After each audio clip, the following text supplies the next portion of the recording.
तो पहले हम प्रेयर्स करते हैं, मेरे साथ साथ बोलिएगा। ओम अज्ञानतिमिरान्धस्य ज्ञानाञ्जनशलाकया चक्षुरुन्मिलितं येन तस्मै श्रीगुरवे नमः।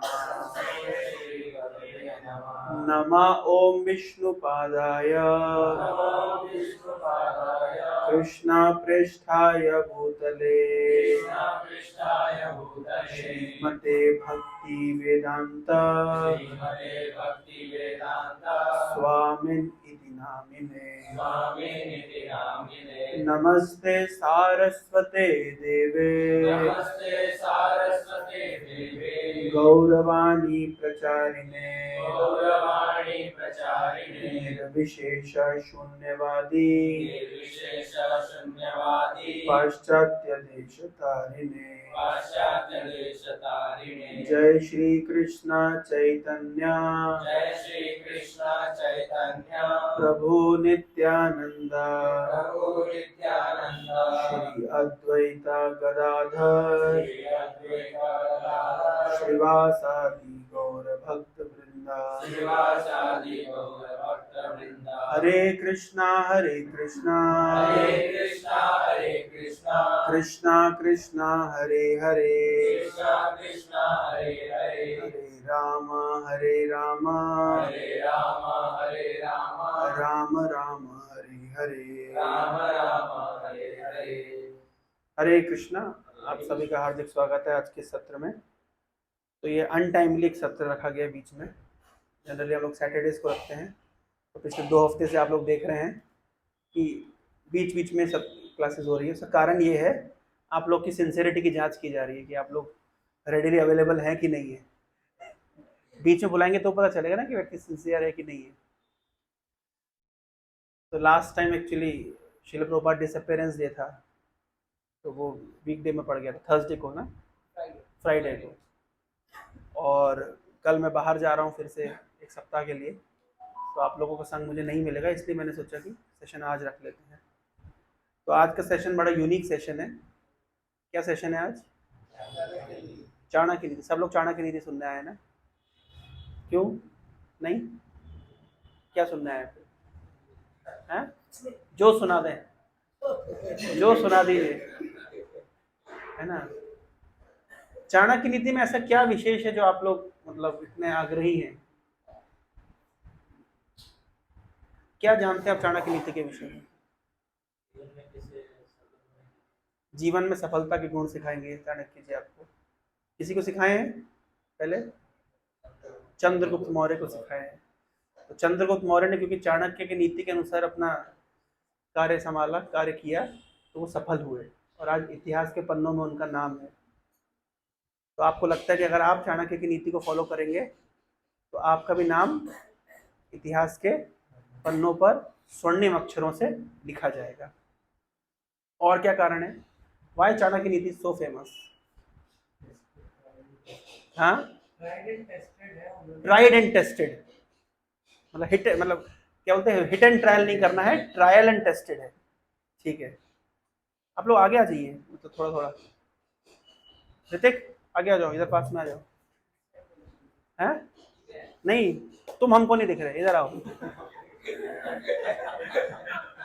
इधर आके बैठो, तुम इधर आ जाओ और पास में आ जाओ। आ जाओ सुमन, आ जाओ। जितना पास आएंगे उतना अच्छा है ना, थोड़ा वैसे भी सर्दियों का मौसम है। तो चाणक्य नीति ट्रायल एंड टेस्टेड है। ये उधर की लाइट और दरवाजा दोनों बंद कर दो, आगे थोड़ा सा ये ना हो। हाँ ठीक है, दरवाजा बंद करना जरूरत है, वेंटिलेशन होने दो। दरवाजा रहने दो, बस वेंटिलेशन होने दो, बस ठीक है। So it is trial and tested. Okay, और कोई रीजन वाई चाणक्य नीति सो फेमस? आप लोगों ने सुना होगा बहुत जगह पे चाणक्य नीति। मैं कल रेलवे स्टेशन पे देख रहा था, बुक्स होती है ना, बुक स्टॉल लगे होते हैं, कॉर्पोरेट चाणक्य, सुना, इस तरह के अलग अलग चाणक्य का वर्जन आता है। तो हर जगह चाणक्य फेमस है, चाहे कॉर्पोरेट सर्कल्स हो, चाहे एकेडमिक सर्कल्स हो, चाणक्य फेमस एवरीवेयर। किस किस चीजों के कारण चाणक्य फेमस है? क्या चाणक्य का कंट्रीब्यूशन है? क्या लगता है आप लोगों को? आप क्या जानते हैं चाणक्य के विषय में? स्वयं नाम सुना है चाणक्य का? कौन है चाणक्य? चाणक्य जो है वो चंद्रगुप्त मौर्य के गुरु रहे। ओके। उनका मतलब युद्ध नीति और युद्ध नीति, ठीक है। तो Chanakya is famous for his युद्ध नीति, ठीक है। अर्थशास्त्र मतलब? अर्थशास्त्र मतलब इकोनॉमी, लेकिन अर्थशास्त्र ऑल्सो मीन्स पॉलिटिक्स। अर्थशास्त्र, अर्थ मतलब, ठीक है, अर्थशास्त्र वर्ड सही है, अर्थशास्त्र। अर्थ मतलब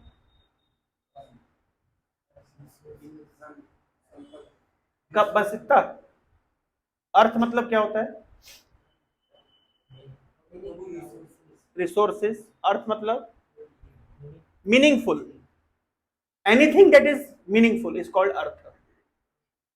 इट्स नॉट जस्ट वेल्थ, केवल धन नहीं, जो कुछ भी काम का है उसको कहते हैं अर्थ।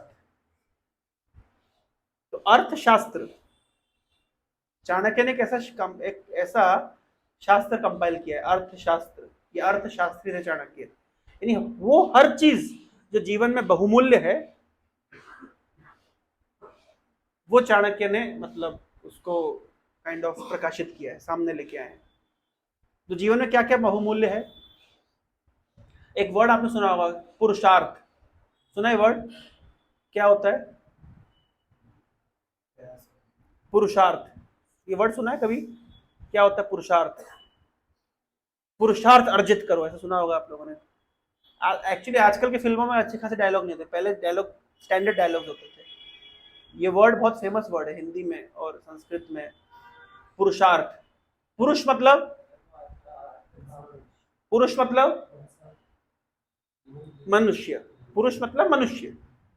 पुरुष मतलब पुरुष भी होता है, मेल भी होता है, पर यहां पुरुष मतलब ह्यूमन बीइंग। तो ह्यूमन बीइंग के लिए पुरुषार्थ, उसके लिए क्या क्या अचीव करने योग्य है। तो एक मनुष्य को क्या क्या अर्जित करना चाहिए? तो हमारे शास्त्र बताते हैं 4 चीजें अर्जित करने योग्य है। क्या क्या? धर्म, सबसे पहले अर्जित करना चाहिए धर्म। जब धर्म अर्जित करते हैं तो ऑटोमेटिकली उसके साथ साथ क्या अर्जित होता है? अर्थ। मतलब यहां पे अर्थ का अर्थ क्या है? अर्थ का अर्थ है अर्थ। पुरुषार्थ, 4 प्रकार के पुरुषार्थ में पहला पुरुषार्थ है धर्म। धर्म के बाद क्या आता है? अर्थ। यहां अर्थ का अर्थ क्या है? लक्ष्मी, वेल्थ। और जब अर्थ होगा आपकी जेब में तो आप क्या कर सकते हैं? अपनी इच्छाओं की फुलफिलमेंट कर सकते हैं। काम नहीं, काम मतलब इच्छाओं की फुलफिलमेंट। कब कर पाएंगे इच्छाओं की फुलफिलमेंट? जब जेब में अर्थ होगा। और जेब में अर्थ नहीं होगा तो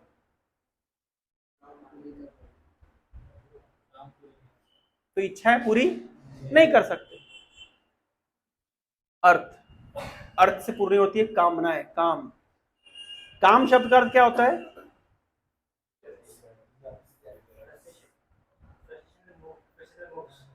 काम का अर्थ क्या होता है? डिजायर्स, इच्छाएं। हर व्यक्ति की है कुछ ना कुछ कामनाएं, कामनाएं तो काम। तो व्यक्ति काम कब पूर्ण कर सकता है? जब उसके पास अर्थ हो। अर्थ कब होगा उसके पास? जब धर्म होगा। तो क्या जो अधर्मी है उनके पास अर्थ नहीं होता? ज्यादा होता है। कौन बोला? ज्यादा होता है, सही बात है, ज्यादा होता है। लेकिन चाणक्य ने अपने नीति शास्त्रों में, आएगा, हम बहुत सारी चर्चा करेंगे, चाणक्य ने बताया कि अधर्म से अर्जित धन, मैं पहले भी बताया है, वो 10 साल टिकता है और 11वें साल कंपाउंड इंटरेस्ट के साथ आपको लौटाना पड़ता है। हाँ, कैसे? इधर ब्लैक कोट लेके जाता है, यानी कौन? ब्लैक कोट कौन है? लॉयर, वकील। और इधर व्हाइट कोट लेके जाता है। व्हाइट कोट कौन है? डॉक्टर। तो अधर्म से अर्जित किया हुआ धन भी हम लोग भोगते हैं, लेकिन कितने साल भोग सकते हैं?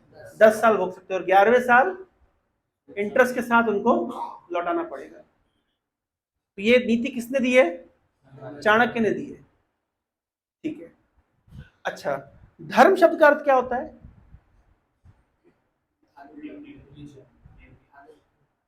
जो धारण करता है। एक शब्द आपने सुना होगा, धर्मो रक्षति रक्षितः। क्या इसका अर्थ क्या हुआ? जो धर्म की रक्षा करता है, धर्म उसकी रक्षा करता है। ये महाभारत के फेमस एग्जाम्स, मतलब मैक्सिम्स हैं। जो धर्म की रक्षा करता है, धर्म उसकी रक्षा करता है। जैसे उदाहरण के तौर पर छोटा सा एग्जांपल देता हूं। जैसे मान लीजिए, सिंपल एग्जांपल, आपके पास एक अपॉर्चुनिटी है चोरी करने की।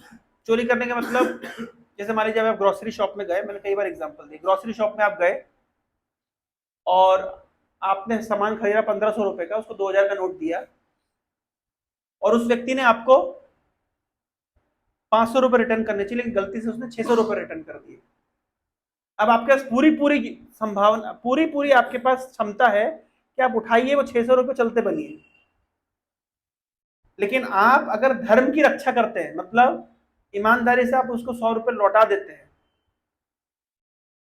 तो क्या होता है? आप धर्म की रक्षा करते हैं, धर्म आपकी रक्षा करता है। कभी आपका बहुत बड़ा नुकसान होने वाला होता है तो बच जाएगा। लेकिन आज आप 100 रुपए के लालच में अपने ईमान से, अपने ईमान को आप 100 रुपए में बेच देंगे। आज आप धर्म की रक्षा नहीं करेंगे तो कल को क्या होगा? धर्म आपकी रक्षा नहीं करेगा। ये सब नीति कौन दे रहे हैं? चाणक्य ने दी हुई ये सब नीतियां। ये शास्त्रों में, अलग अलग शास्त्रों में नीतियां, चाणक्य ने भी नीतियों को प्रस्तुत किया है। तो पुरुषार्थ में आता है धर्म। चाणक्य ने हमेशा समर्थन किया है अर्थ को अर्जित करना चाहिए, लेकिन धर्म से, अधर्म से नहीं। और अर्थ को, फिर अर्थ जिसके पास होगा फिर अपनी कामनाओं की वो पूर्ति कर सकता है। और उसके बाद फिर जब व्यक्ति कामनाओं की पूर्ति करते करते थक जाता है कि मेरे अब नेक्स्ट क्या है, तो फिर वो इच्छा करता है मोक्ष की। तो धर्म, अर्थ, काम, मोक्ष, ये 4 पुरुषार्थ कहलाते हैं। तो अर्थशास्त्र मतलब ऐसा शास्त्र जो आपको रूबरू कराए इन 4 पुरुषार्थों से। इसके अलावा भी पुरुषार्थ होता है, पंचम पुरुषार्थ, वो आज हमारा विषय नहीं है चर्चा का। लेकिन Chanakya is famous for his अर्थशास्त्र। एंड अर्थशास्त्र does not only mean economics, it means anything which has value, अर्थशास्त्र। तो ये कौन पॉइंट ये बोला था, कौन किसने बोला था? अर्थशास्त्र। तो चाणक्य इज फेमस फॉर अर्थशास्त्र। इन्होंने बोला था इट्स ट्राइड एंड टेस्टेड। और किसी ने बोला था कि चंद्रगुप्त मौर्य को सफल बनाया। चंद्रगुप्त मौर्य के नाम को आज स्वर्णिम अक्षरों से लिखा गया अगर इतिहास के पन्नों में, क्योंकि उसने चाणक्य को फॉलो किया। एंड और किस किस चीज के लिए चाणक्य फेमस है? और कोई पॉइंट पर्टिकुलर?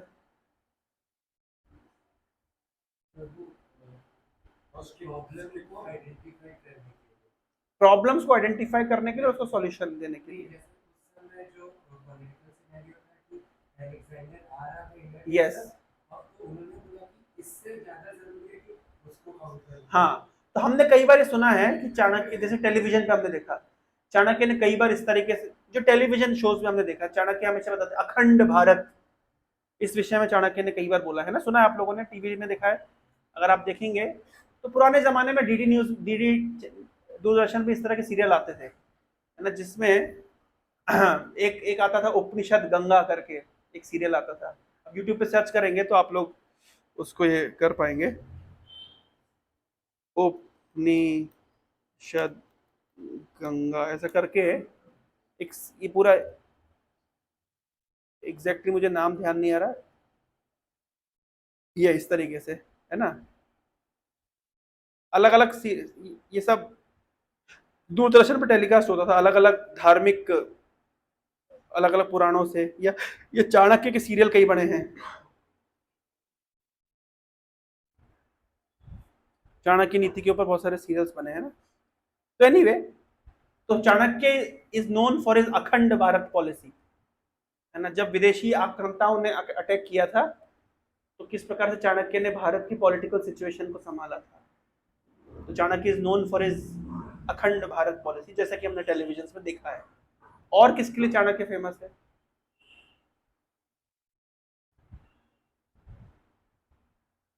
सुमन, इन चीजों के अलावा चाणक्य, हाँ, विष कन्या, जानते हो विष कन्या क्या होती है? आईटीआर में घूमती है, सावधान रहना।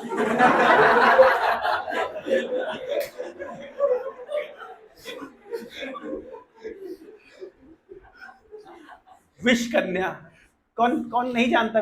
कौन जानता है? तुम लोग बड़ा जानते हो। क्या होती है विष कन्या? बचपन से भोजन छूट गया रहता है, उससे वो जो एडिक्टेड होता है ना, तो उसको भी मतलब उससे, हाँ, बचपन से विष कन्याओं को मतलब ऐसे थोड़ा थोड़ा मात्रा में पॉइजन दिया जाता था। तो इतना पॉइजन दिया जाता था, मतलब थोड़ा थोड़ा करके, तो वो दे बिकम एडेप्ट, उनका बॉडी पूरा पॉइजन को लेकर एडेप्ट हो गया। तो उसके बाद क्या होगा कि मान लीजिए वो किसी राजा को मंत्र मुक्त करेंगे, मान लीजिए महाराज ऋतिक को उन्होंने मान लीजिए अपने जाल में फंसा लिया। तो अब क्या कर सकते हैं, कई तरीके से वो मार सकती थी। वो काट ले तो आदमी मर जाए, अगर उनके ब्रेस्ट का मिल्क अगर वो राजा पिए तो वो मर जाए, अगर मान लीजिए पॉइजन दिया जाए, किसी खाने में पॉइजन मिला है, तो वो दोनों साथ में बैठ के एक दूसरे को खिलाएंगे। पर ये विष कन्या मरेगी नहीं, क्यों? कुछ इज ऑलरेडी एडेप्ट। लेकिन वो व्यक्ति, वो राजा मर जाएगा, मतलब एक ही प्लेट से एक दूसरे को खिला रहे हैं, है ना, लेकिन एक मर जाएगा और एक नहीं मरेगी। ये विष कन्याओं का जो फिनोमेना है, ये चाणक्य, इनफैक्ट चाणक्य ने चंद्रगुप्त मौर्य को भी विष दे दे करके एडप्ट करवा दिया था। बिंदुसार, चाणक्य, हाँ ठीक है, चंद्रगुप्त मौर्य के पिता का नाम क्या है? बिंदुसार पिता का नाम है? बिंदुसार चाणक्य चंद्रगुप्त मौर्य के पुत्र का नाम है, और बिंदुसार के पुत्र का नाम है अशोक। बिंदुसार का जन्म कैसे हुआ जानते हैं? ऐसे ही हुआ, चाणक्य ने पॉइजन दे करके एडेप्ट करा दिया किसको? चंद्रगुप्त मौर्य को। एक दिन ना जान करके चंद्रगुप्त की वाइफ ने चंद्रगुप्त का भोजन कर लिया, जिसमें चाणक्य ने विष मिलाया हुआ था। अब वाइफ तो एडेप्ट नहीं थी पॉइजन से, तो इमीडिएटली वाइफ को पॉइजन अटैक कर गया, और उस समय उनकी वाइफ प्रेग्नेंट थी। और उस समय चाणक्य ने जैसे चाणक्य को पता चला कि प्रेग्नेंट लेडी है और उसने विष कंज्यूम कर लिया है, और चाणक्य की जिम्मेदारी बनती कि राजा की नेक्स्ट प्रोजेनी को बचाए, तो चाणक्य ने इमीडिएटली ऑपरेशन करके बच्चे को बाहर निकाला। वाइफ तो मर गई, वैसे भी मरना था। बच्चे के बॉडी में कुछ स्पॉट्स आ गए out because of the poison, therefore his name become Bindusar. तो चाणक्य बीच बीच में चंद्रगुप्त मौर्य को भी पॉइजन देते थे, तो इससे चंद्रगुप्त एडेप्ट कर जाए। So he was known for this as well. और किसी को कुछ याद आ रहा है चाणक्य से? पता नहीं, आइडिया नहीं मुझे। तो जो भी हो, ये सब रीजन से हम चाणक्य को जानते हैं, जितना हमारी नॉलेज है।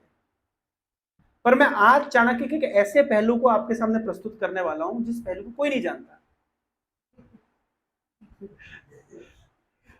आज एक ऐसे पहलू को आपके सामने हम लेकर के आएंगे। आप अगर सोच के आए कि मैं आपको ये सब नीतियां बताऊंगा, कॉर्पोरेट नीतियां, पॉलिटिकल नीतियां, जीवन में सफल होने की नीतियां, कूटनीति, तो कूटनीति से आपको आज यहां बुलाया गया है।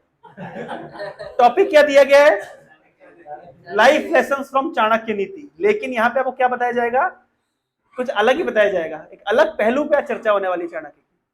ये भी चाणक्य की चाल से आपको लोगों को यहाँ पे बुलाया गया है। ऐसा क्या है चाणक्य, ऐसा कौन सी नीति बताने वालों में आपको चाणक्य के, ऐसा कौन सा गुप्त सीक्रेट बताने वालों में आप लोगों को ये आने वाला है। इससे पहले कि हम आगे बढ़े, आप लोग की जानकारी के लिए बताया जाए कि चाणक्य की आने की भविष्यवाणी चाणक्य के 2500 साल पहले हो चुकी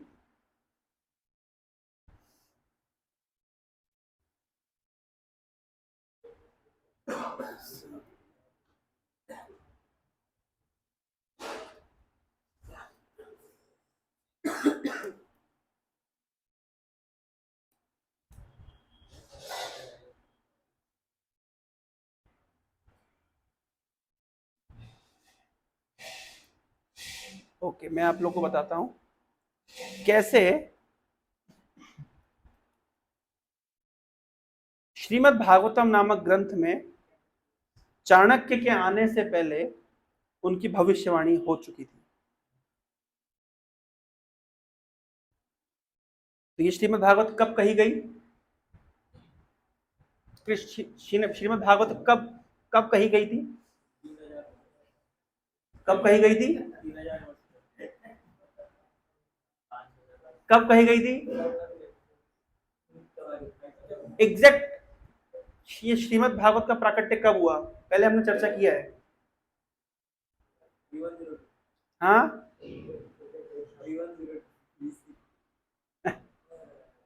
हिस्ट्री पढ़ के आए हो क्या? तुम्हारे संग में बिगड़ रहे हो। ये आईएएस वाली बातें यहाँ मत करो, ये यूपीएससी की बातें यहाँ नहीं चलेगी। परीक्षित महाराज को सुखदेव गोस्वामी ने भागवत का उपदेश दिया था, ठीक है, लगभग आज से 5000 साल पहले। श्रीमद् भागवत कब आई? कृष्ण स्वधाम उपगते धर्म ज्ञान आदि भी सह कलौ नष्ट दृशामेशा पुराण अर्को अधुनोदिता। कृष्ण स्वधाम उपगते, जब कृष्ण अपने धाम में वापस गए, और साथ में कृष्ण अकेले नहीं गए, धर्म ज्ञान आदि भी सह, धर्म ज्ञान इत्यादि उनके साथ चला गया। उस समय कलौ नष्ट दृशामेश, कलयुग में लोगों की जो दृष्टि है वो नष्ट हो जाएगी, मतलब कुछ देख नहीं पाएंगे। तो उनको दिखाने के लिए, प्रकाशित करने के लिए पुराण अर्को अधुनोदितः, श्रीमद् भागवत रूपी पुराण का उदय हुआ। श्रीमद् भागवत जो पुराण अर्को, अर्क मतलब सूर्य, इस सूर्य के समान तेजस्वी पुराण कब अधुनोदिता, कब प्रकट हुआ? जब कृष्ण स्वधाम उपगते, जब कृष्ण अपने धाम में वापस गए, और अकेले नहीं गए, धर्म ज्ञानादि भी सह, धर्म और ज्ञान उनके साथ चला गया। तब श्रीमद् भागवत महापुराण रूपी सूर्य का उदय हुआ। क्यों हुआ? किसके लिए हुआ? कलयुग के लोगों को मार्ग दिखाने के लिए, उनकी दृष्टि लौटाने के लिए। आंखें हमारे पास है, लेकिन अगर सूर्य ना हो तो आंखें किसी काम की है नहीं। उसी प्रकार से आंखें तो सबके पास है, लेकिन कलयुग के अंधकार में आंखें होने पर भी व्यक्ति नहीं जानता है कि उसके क्या करणीय और क्या अकरणीय है। उसको मार्ग दिखाने के लिए किस ग्रंथ का उदय हुआ? श्रीमद् भागवत महापुराण। तो कब उदय हुआ? जब कृष्ण अपने धाम में गए। कब गए? लगभग 5000 साल पहले। तो श्रीमद् भागवत का उदय कब हुआ? लगभग 5000 साल पहले। और चाणक्य कब आए? लगभग 2500 साल पहले। तो 2500 साल पहले चाणक्य आए, श्रीमद् भागवत 5000 साल पहले उदय हुआ। तो श्रीमद् भागवत चाणक्य से कितना पहले उदय हुआ? 2500 साल। तो 2500 साल पहले चाणक्य की भविष्यवाणी श्रीमद् भागवत में दी गई है। मेरे साथ आप देख सकते हैं, श्रीमद् भागवत का 12वां स्कंद, पहला चैप्टर है। इस चैप्टर का नाम क्या है? डिग्रेडेड डायनास्टीज ऑफ कलयुग। कलयुग में डिग्रेडेड डायनास्टी।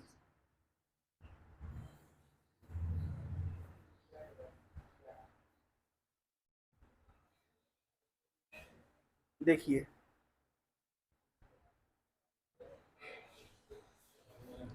टेक्स्ट नंबर 9 देखिए,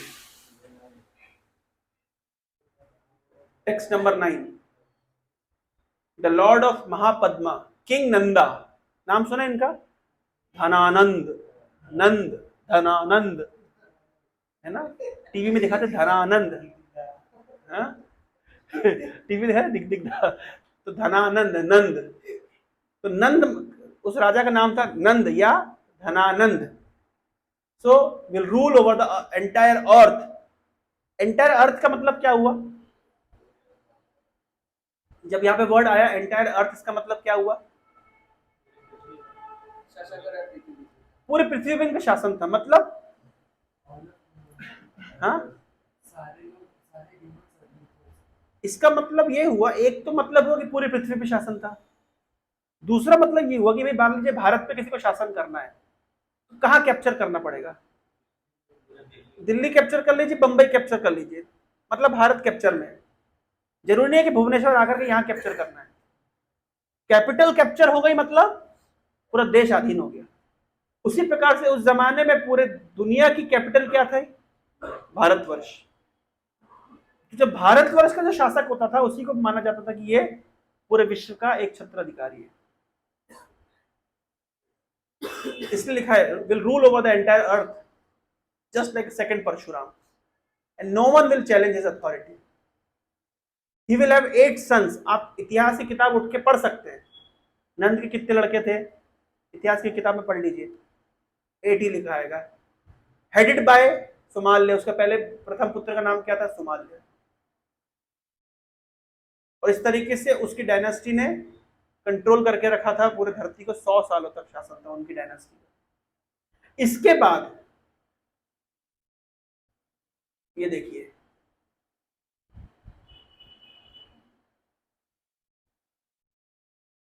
ट्रांसलेशन पढ़िए, पढ़ो आशुतोष, क्या लिखा है? A certain Brahman Chanakya will betray the trust of Nanda and his 8 sons and will destroy their dynasty. In their absence, the Mauryas will rule the world as the age of हाँ, a certain ब्राह्मण, अब नाम यहां नहीं दिया, श्लोक में नाम नहीं दिया गया है। A certain ब्राह्मण will betray the trust of King Nanda, will करेंगे, भविष्यवाणी हो रही है, and will destroy their dynasty। ये तो हमने देखा, टीवी पे देखा। और उनकी एब्सेंस में जब वो चले जाएंगे तो कौन शासन करेगा? मौर्यास। मौर्यस का नाम है मौर्य भोक्षन्ति वही कलऊ, मौर्य शासन करेंगे। ये भविष्यवाणी हो गई, चाणक्य की भविष्यवाणी हो गई। अच्छा, मौर्य करेंगे तो मौर्य में राजा कौन होंगे? नाम है, भागवत में नाम है, पढ़िए देखिए, मेरे साथ साथ बोलिए। स एव चंद्रगुप्तम वै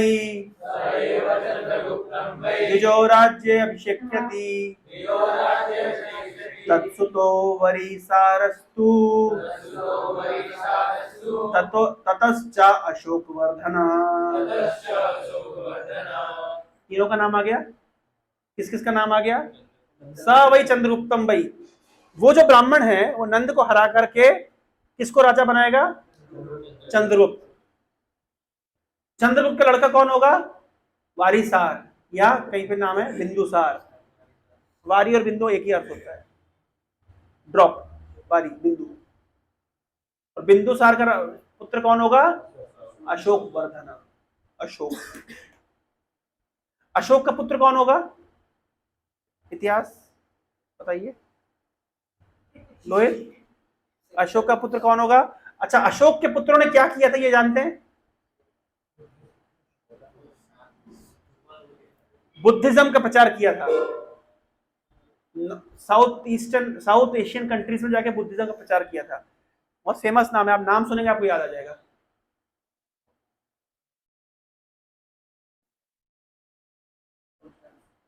Ashok Vardhan will followed by Suyash. History में चेक कर लीजिए, विकिपीडिया में चेक कर लीजिए। अशोक के पुत्र का नाम होगा सुयश, उसके पुत्र का नाम होगा संगत। इस सुयश ने क्या किया था? बुद्धिज्म का प्रचार किया था। संगत का पुत्र होगा फलाना व्यक्ति, फलाने का पुत्र होगा फलाना, फलाने का पुत्र होगा फलाना। His son will be Brihadratha. अधिक जानकारी के लिए विकिपीडिया से संपर्क करें, वो आपको सेम जानकारी देगा। तो कहने का तात्पर्य यह है, लेसन नंबर 1, आज का लेसन नंबर 1 क्या है? कि चाणक्य की भविष्यवाणी उनके आने से 2500 साल पहले शुकदेव गोस्वामी भागवत में परीक्षित महाराज के सामने रख सकते हैं। एक चीज तो क्लियर हो गई। ऐसे कई प्रोफेसीज है, कई भविष्यवाणियां हैं, लेकिन एक चाणक्य के विषय में चर्चा करें तो उनकी भविष्यवाणी श्रीमद् भागवत में पहले से है। अच्छा, अब आगे बढ़ते हैं। आप लोगों ने चाणक्य की ये फोटो तो बहुत ही देखी होगी।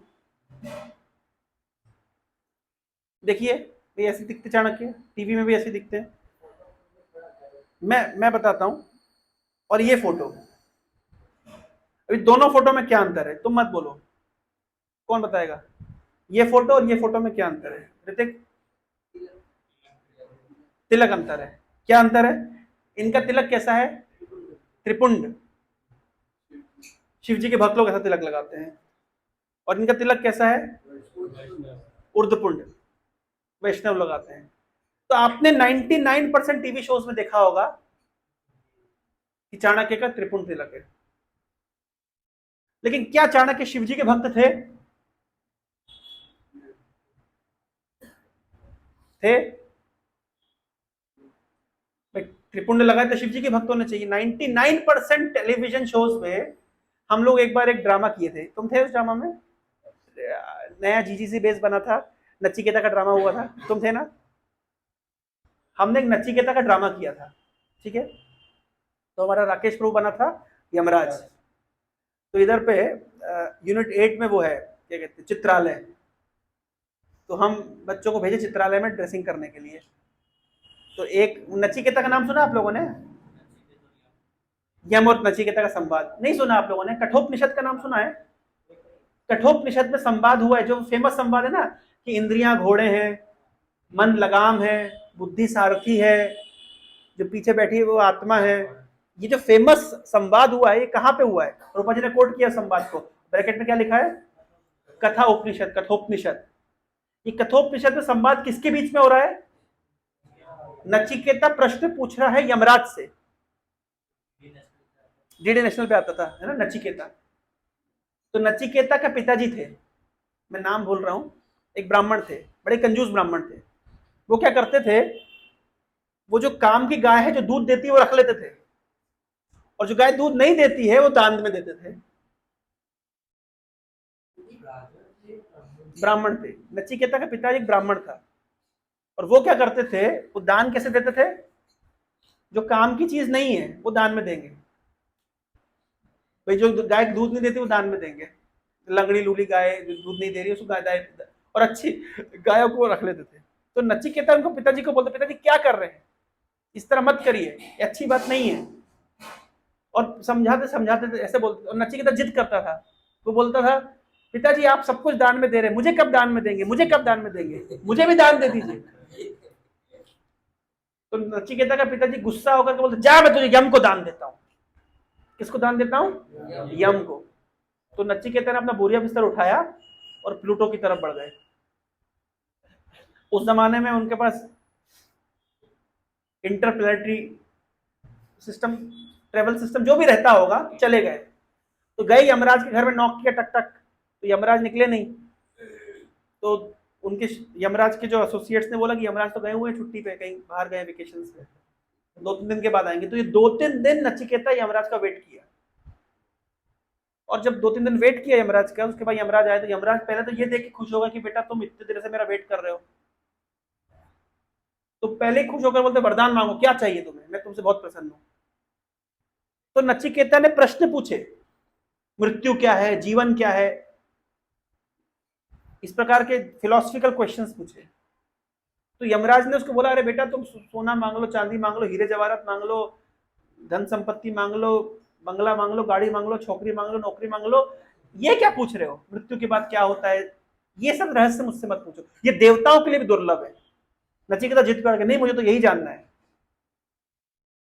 तो नचिकेता को यमराज ने उपदेश दिए, ये उपदेशों का संग्रह कठोपनिषद में।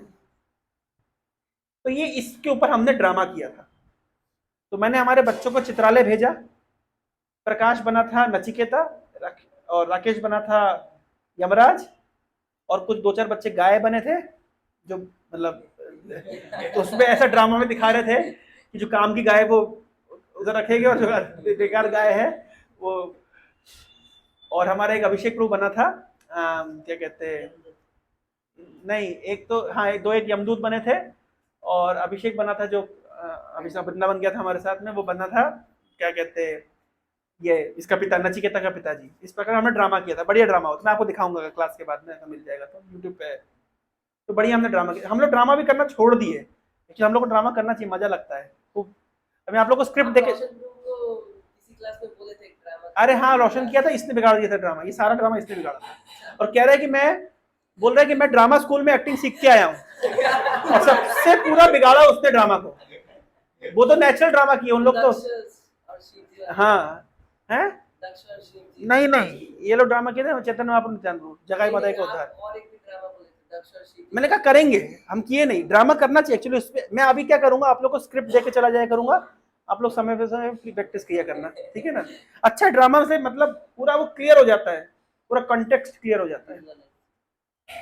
तो हमने ड्रामा किया, तो ड्रामा में हमने बच्चों को भेजा चित्रालय में ड्रेसिंग करने के लिए। दो तो बने यमदूत, बढ़िया। चित्रालय वालों के पास सब कुछ है, उन्होंने 1000-1500 रुपए लिया, इसे बढ़िया सींग विंग लगा दिए, वो कर दिया, ड्रेसअप पूरा कर दिया, नचिकेता को तैयार कर दिया, बढ़िया मेकअप वेकअप भी करके भेजते हैं, और यमराज को तैयार किया। तो मैं उनको फोन करके बोलने वाला था, मैं गलती कर दी, मैंने टाइम ले नहीं बोल पाया।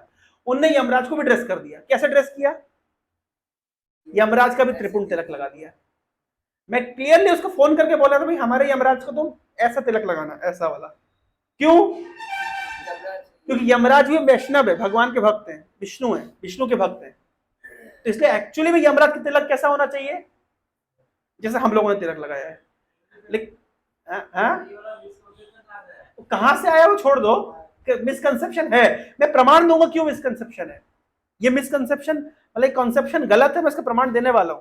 पर पहले बता रहा हूं कि लोग कहां कहां गलती करते हैं। एक चाणक्य की ड्रेसिंग में गलती करते हैं, एक यमराज की ड्रेसिंग में निश्चित गलती करते हैं। हमेशा चाणक्य को ऐसा दिखाते हैं और यमराज को भी ऐसा दिखाते हैं। अब देख लीजिए यमराज, अगर हम ट्राई करें, जरा चेक की कर लेते, कभी यमराज को आप त्रिपुंडधारी नहीं देखेंगे, मतलब ये ऊर्ध्वपुंडधारी नहीं देखेंगे।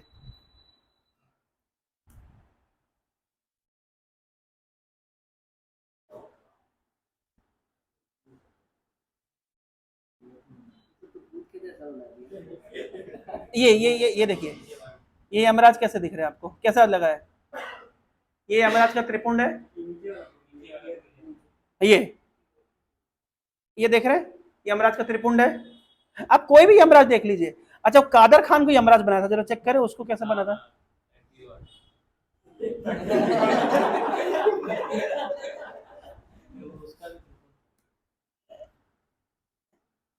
हम है यम, यम है हम, ये देखिए।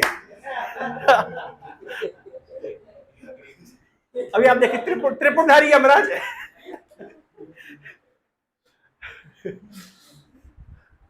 ठीक है, लेकिन देखिए एक मूवी है, ये बोलता यम है हम है यम। लेकिन देखिए भागवतम के 6 कैंटो में आपको क्लियर पता चल जाएगा कि यमराज भगवान विष्णु के भक्त हैं, इसलिए त्रिपुंडधारी नहीं है। इसलिए प्रभुपाद जी ने अपनी फोटोज में यमराज को ऐसा ऊर्ध्वपुंड तिलक लगाया। ये देखिए 6 कैंटो में अगर आप देखें, चैप्टर क्या है, चैप्टर का नाम क्या है,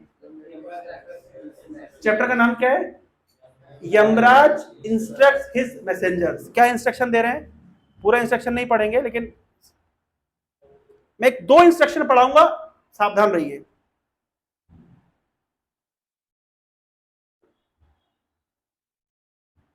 यमराज क्या बोल रहे हैं अपने सेवकों को, मेरे साथ साथ बोलेगा।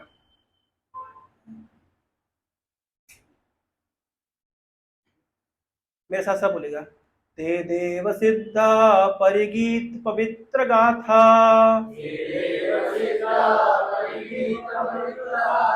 ये साधवा समदृशो भगवत प्रपन्ना,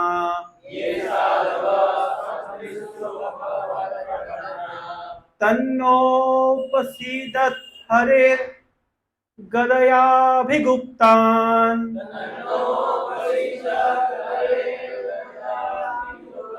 नैषां वयं न च वयः प्रभवाम दंडे।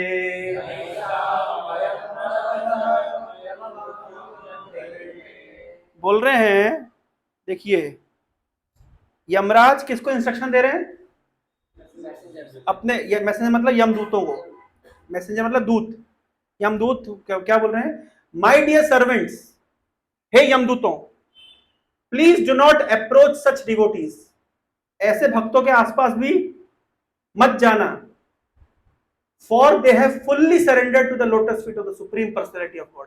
जिन्होंने भगवान की शरण ली है उनके आसपास मत जाना। क्यों? वो लोग they are equal to everyone, सम दृष्टि रखने वाले हैं, and their narrations are sung by the demigods and the inhabitants of Siddhaloka. ऐसे भक्त जिन्होंने भगवान की शरण स्वीकार करी है, उनकी कीर्ति का गान देवता भी करते हैं। तुम लोग भूल करके उनके पास मत जाना। क्यों नहीं जाना? Please do not even go near to them. पास से बिल्कुल मत जाना, because they are always protected by the club of the supreme personality of God. भगवान के गदा के द्वारा वो सुरक्षित है, अभिगुप्ता मतलब प्रोटेक्टेड है। Therefore, Lord Brahma and even I, even the time factor, are not competent to chastise them. समय भी उनका कुछ नहीं बिगाड़ सकता। ब्रह्मा जी, मैं और यहां तक कि समय भी उनका कुछ भी नुकसान नहीं कर सकता। इसलिए उनके पास भूल करके भी मत जाना। कौन बोल रहे हैं? यमराज। किसको बोल रहे हैं? किसके पास मत जाना? जो भगवान की भक्ति करते हैं उनके पास, जिनके माथे पे तिलक है, जिनके गले में कंठी है और जिनके हाथ में जपमाला है, उनके पास मत जाना। तो यमदूत पूछे माना किसके पास जाना? किसके पास जाना?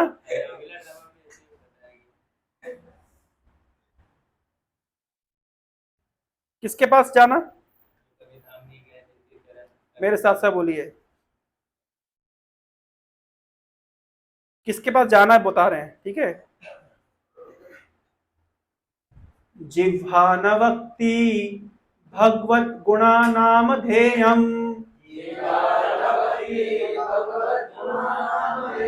चेतश्च न स्मरति तच्चरणारविंदम,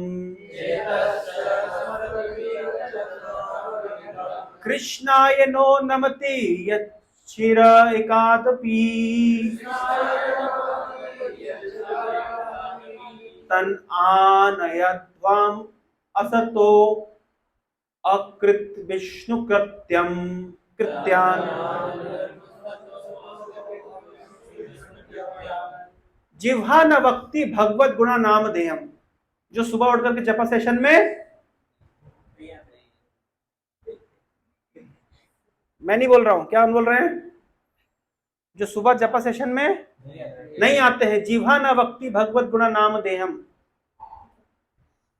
चेतश्चनो स्मरति तच्चरणारविंदम, और जो उनके चरणों का स्मरण नहीं करते। किन के चरणों का?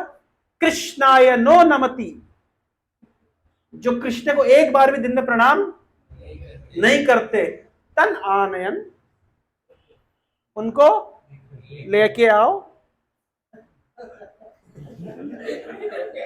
उनको क्या करो?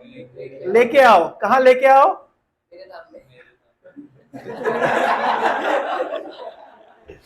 समझ गए कौन बोल रहा है? My dear servants, please bring to me only दो सिंफुल पर्सन। सिंफुल है वो, क्यों सिंफुल मैं बताऊंगा।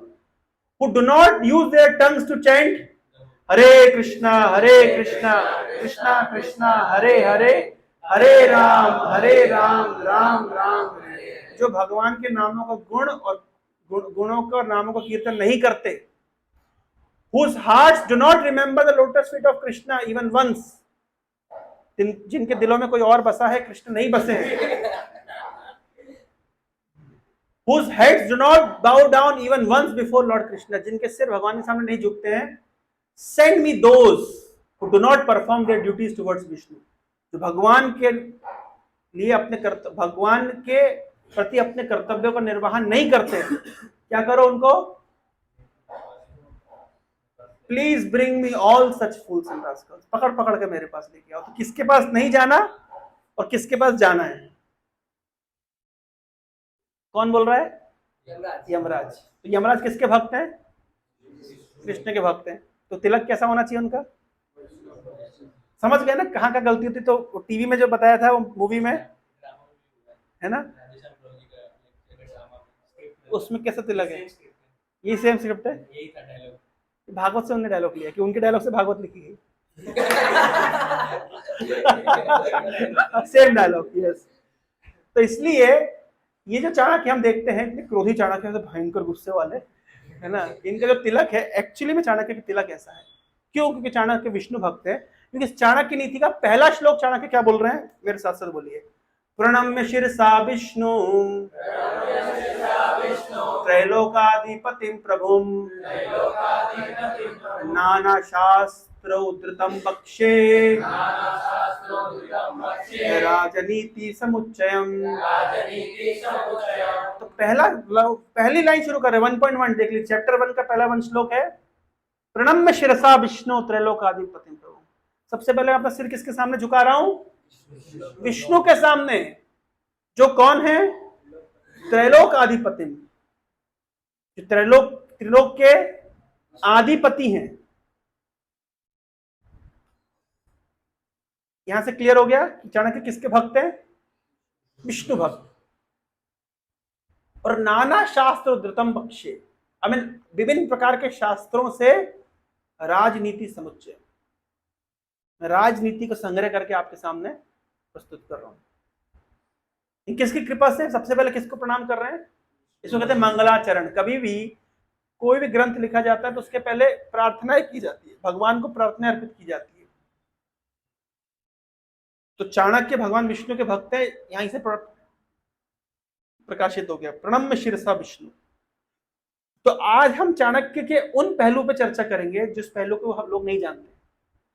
लोग जानते हैं चाणक्य की अखंड भारत नीति, चाणक्य की विश्व कन्याएं, चाणक्य की time tested model, tried and tested model, स्वर्णिम अक्षरों से लिखे गए चंद्रगुप्त के नाम। इसके लिए हम चाणक्य को जानते हैं, कूटनीति, राजनीति। लेकिन हम एक पक्ष को नहीं जानते चाणक्य, वो क्या है? चाणक्य भगवान विष्णु के भक्त हैं।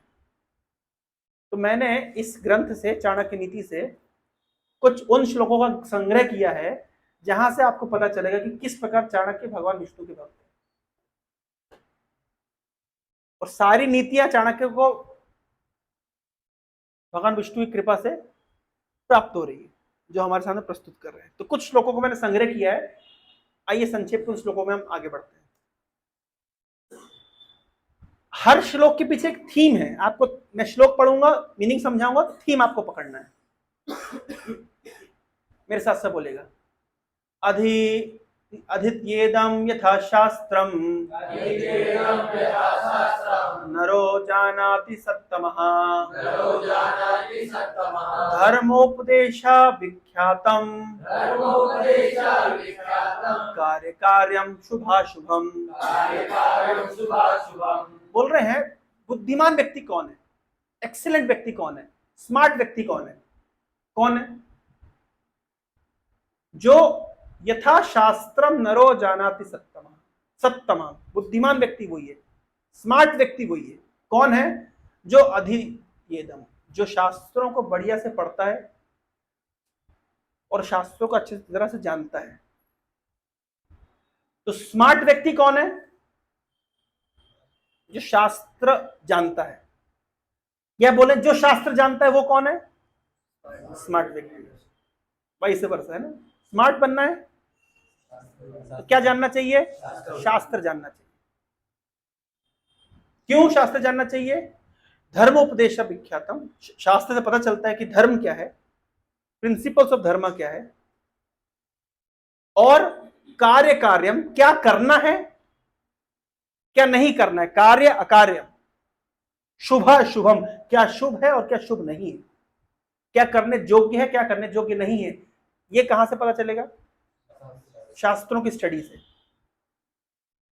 तो चाणक्य बोल रहे हैं स्मार्ट व्यक्ति कौन है? जो शास्त्रों की स्टडी करता है। जो प्रभुपाद जी की किताबें पढ़ता है वो स्मार्ट है, जो नहीं पढ़ता है स्मार्ट नहीं है। सिंपल।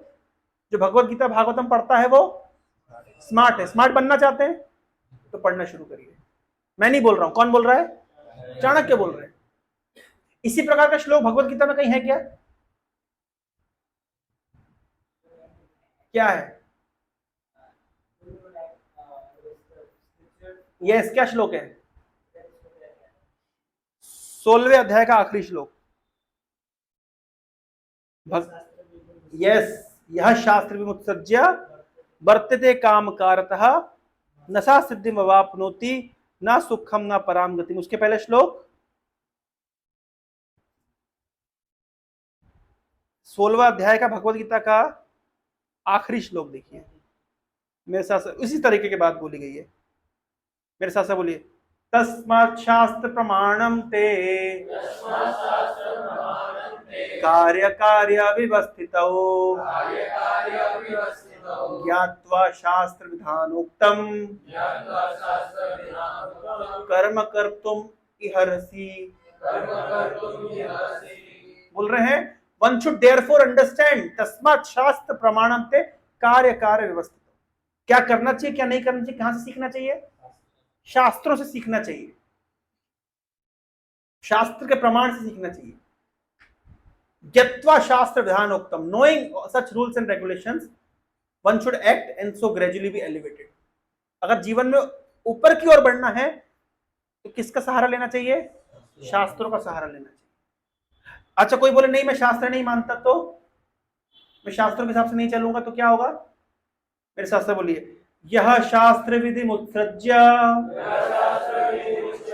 वर्तते काम कारतः न स सिद्धिमवाप्नोति न सुखम न पराम गतिम। जो शास्त्र नहीं मानता, मन से चलता है,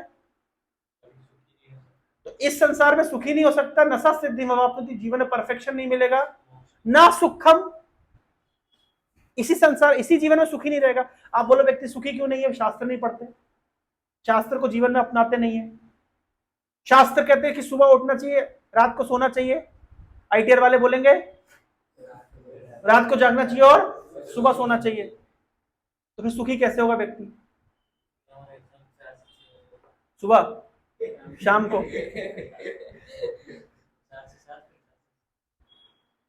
उससे क्या हुआ? अच्छा, इसलिए एग्जाम चेंज टाइम। तो one who disregard spiritual injunctions, जो शास्त्र को नहीं मानता, क्योंकि शास्त्र क्या है? टाइम टेस्टेड, क्या ट्रायल एंड टेस्टेड है, तो नहीं मानेगा तो क्या होगा? यानी जीवन को अगर परफेक्ट बताना है तो क्या करना चाहिए? शास्त्र को मानना चाहिए। शास्त्र को मानोगे कब? जब शास्त्र को जानोगे। जानोगे कब?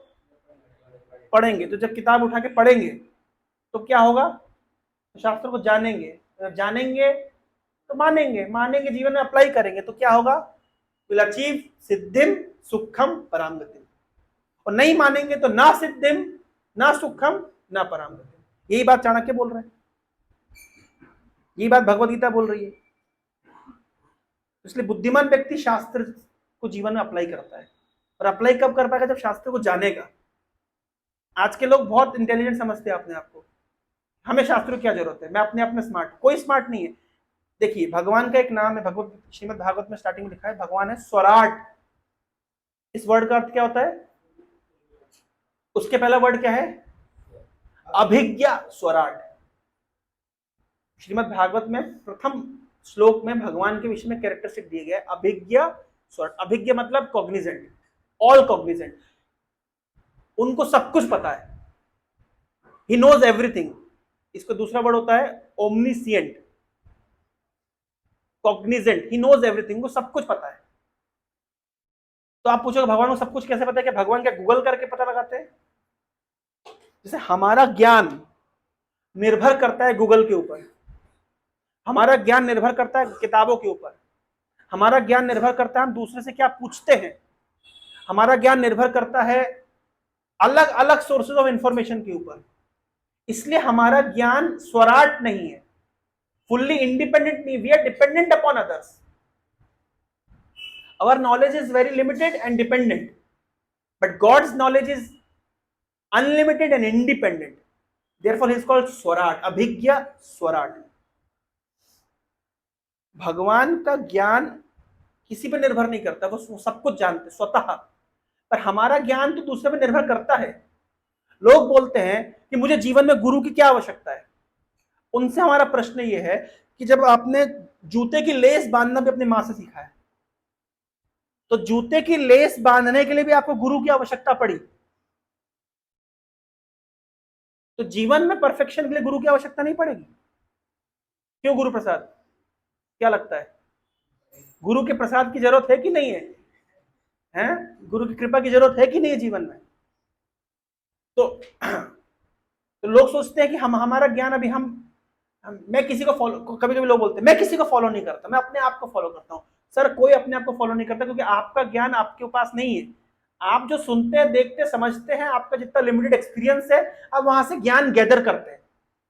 तो जो ये तर्क देता है कि मैं किताबें नहीं मानता, मैं तो अंदर की आवाज मानता, तो भाई तेरी अंदर की आवाज भी कितने फैक्टर्स पर निर्भर करती है। भाई आपकी रेंज आपके डोमेन पे मतलब डिपेंडेंट है कि नहीं? लेकिन भगवान का ज्ञान इंडिपेंडेंट है, तो हर व्यक्ति का ज्ञान डिपेंडेंट है, इसलिए हम स्वराट नहीं। तो हमें ज्ञान के तो दूसरे सोर्सेस पर निर्भर करना ही पड़ता है। अब दो तरह के सोर्स है, परफेक्ट सोर्स, इम्परफेक्ट सोर्स। अब वैज्ञानिकों के मत को मानिए जो चेंज होता रहता है, अब पॉलिटिशियंस के मत को मानिए वो चेंज होता रहता है, आप सामान्य व्यक्ति के मत को मानिए जिसका मन के हिसाब से मत बदलता रहता है।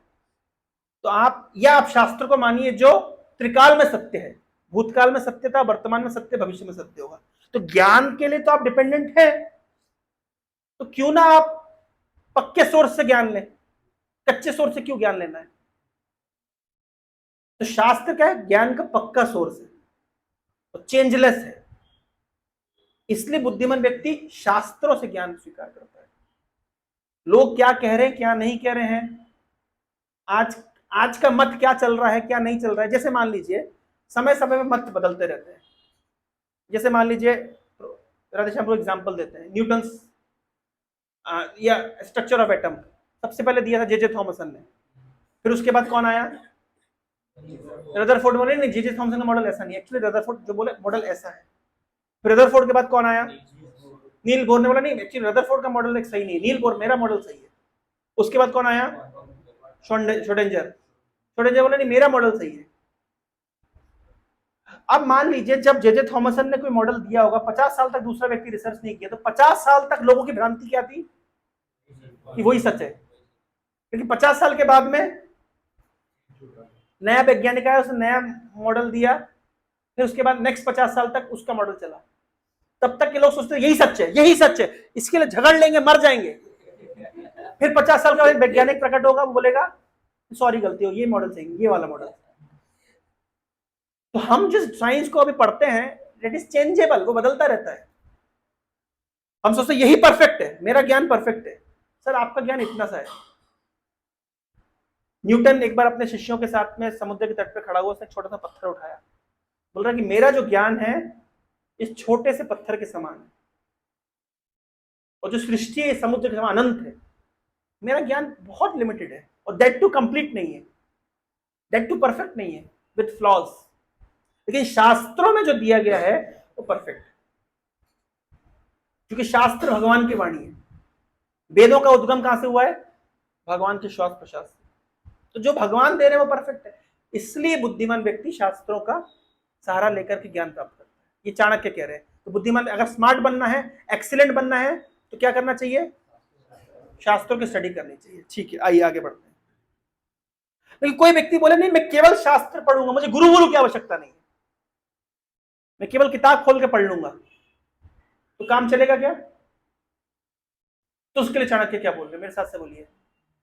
पुस्तका प्रत्याधीतम नाधीतम गुरु सन्निधौ सभा मध्ये न शोभन्ते जार गर्भाई वस्त्रिया। कोई बोले मैं केवल किताब से ज्ञान लूंगा, गुरु की मुझे आवश्यकता नहीं है, तो ये व्यक्ति सभा में उसी प्रकार से शोभित नहीं होता जिस प्रकार से जार गर्भाई वस्त्रिया।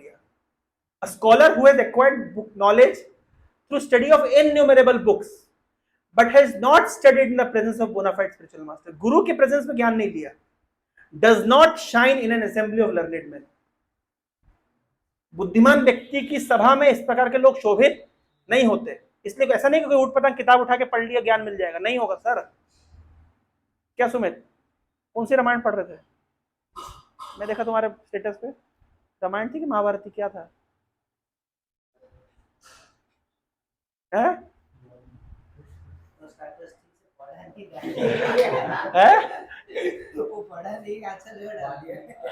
अच्छा, कूल बनने के लिए क्या? यहाँ पे क्या बात बोल रहे हैं? केवल शास्त्र पढ़ने से नहीं होगा, शास्त्र पढ़ना है गुरु सन्निधौ, नाधितम गुरु सन्निधौ सभा मध्य ना शोभन। जो शास्त्र इंडिपेंडेंटली पढ़ता है और गुरु के प्रेजेंस में नहीं पढ़ता है, it does not shine in an assembly of learned man, just as mother of illegitimate children do not honoured in society. क्या तर्क देते हैं, मतलब चाणक्य का देखिए कितना, जार गर्भा इव स्त्रियः, ऐसे पुत्रों को जन्म देने वाली माँ, जिसके पुत्र मतलब क्या बोलते हैं उसको, अवांछित संतान को उत्पन्न देने वाली माँ इस सोसाइटी में जिसकी सम्मान नहीं होता है, उसी प्रकार से राहुल आर्य का सम्मान नहीं होता है जो केवल शास्त्र पढ़ के अमोघ को चैलेंज करे है?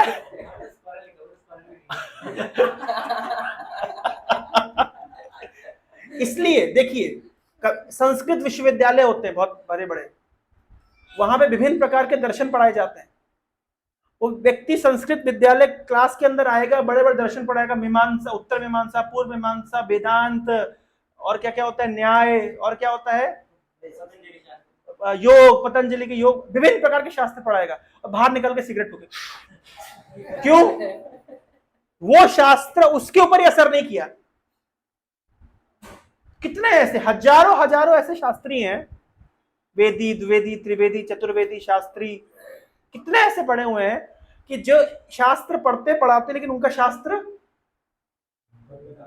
उनके ऊपर भी काम नहीं करता। और हम इस्कॉन में क्या देखते हैं, थोड़ा शास्त्र पढ़ा है, व्यक्ति के सारे पाप कर्म छूट जाते हैं, नशा छोड़ देता है, जुआ छोड़ देता है, अवैध संग छोड़ देता है, मांसाहार छोड़ देता है। थोड़ा, ज्यादा शास्त्र नहीं पढ़ा, थोड़ा शास्त्र पढ़ता है लेकिन उसके ऊपर असर करता है। और बाहर में इतना बड़ा बड़ा शास्त्र पढ़ते असर नहीं करता। क्यों? नाधितम गुरु सन्निधौ, गुरु के सानिध्य में उसने शास्त्र ज्ञान अर्जित नहीं किया। इंडिपेंडेंट स्टडीज वेरी डेंजरस, यहां से बता रहे हैं। इसलिए इस प्रकार के तथाकथित स्कॉलर्स को, बहुत बड़े बड़े स्कॉलर बाहर में बहुत उनका सम्मान होता होगा, लेकिन वैष्णवों की सभा में उनका सम्मान नहीं करते। क्या, कौन सम्मान करेगा? नालायक के सारे बड़े बड़े शास्त्र कोट करेंगे, बड़ी बड़ी बातें बोलेंगे, लेकिन जीवन शैली उनकी थर्ड क्लास, खुश नहीं है जीवन में, नशा करना पड़ता है उनको जीवन में। क्यों? बहुत शास्त्र ज्ञान है लेकिन वो बोझ बढ़ गया है। क्योंकि ऐसे इंडिपेंडेंट शास्त्र पढ़ने से क्या होगा, जो जीवन में अप्लाई नहीं कर सकते। अप्लाई करना कौन सिखाता है? गुरु। कितनी बड़ी बात है यहाँ पे। आइए आगे बढ़ते हैं। तो इसलिए ऐसे गुरु का सम्मान होना चाहिए। ऐसे गुरु का ऋण तो बोल रहे हैं, मेरे साथ से बोलिए, एकम अपि अक्षरम यस्तु गुरु शिष्यम प्रबोधयेत् पृथ्वीं नास्ति तद्द्रव्यं यद्दत्त्वा सुअर्णी भवेत्।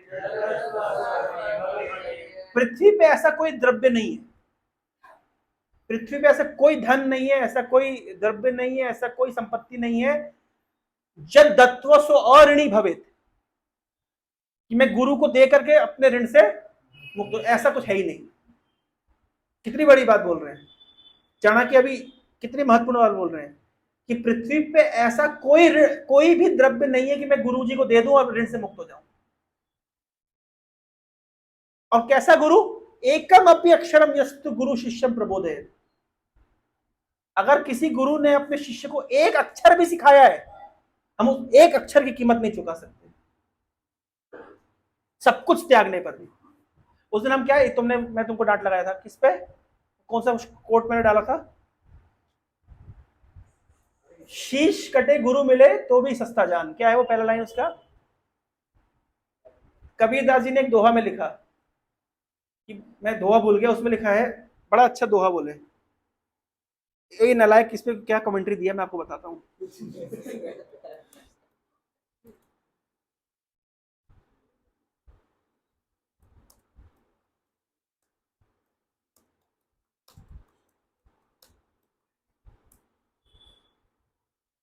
हाँ, ये कबीरदास जी का बड़ा अच्छा दोहा है, सुनिए कितनी अच्छी बात बोल रहे हैं। मेरे साथ साथ बोलिए, यह तन विष की बेलरी गुरु अमृत की खान, शीश दियो जो गुरु मिले तो भी सस्ता जान। शीश दे करके भी अगर गुरु मिलता है हमारे संग्राम प्रभु को गुरु मिले परम पूज्य लोकनाथ महाराज, जिनका नाम हो गया अभी सुदर्शन जगन्नाथ दास। तो शीश दे करके भी अगर गुरु मिले तो क्या सोचना चाहिए, तो सस्ता। तो ये मेरे को कमेंट्री लिख रहा है, प्रभु जी शीश दे तो फिर गुरु का क्या पर है। मैंने लिखा स्टेटस में डाला तो मेरे को रिप्लाई कर रहा है कि अगर गले ही काट दिया तो फिर गुरु की क्या जरूरत है। ये होते ज्ञानी लोग जब कहीं भी कमेंट्री देंगे।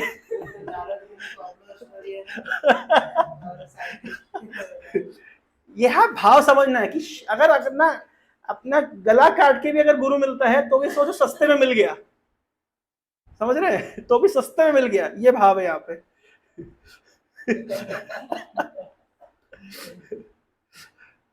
तो अगर कोई गुरु अपने शिष्य को एक अक्षर भी सिखाता है तो पृथ्वी नास्ति तद्द्रव्यम यद दत्त्वा सो अरिणी भवेत्, ये ऐसा कोई द्रव्य एग्जिस्ट ही नहीं करता कि व्यक्ति ऋण से मुक्त हो जाए।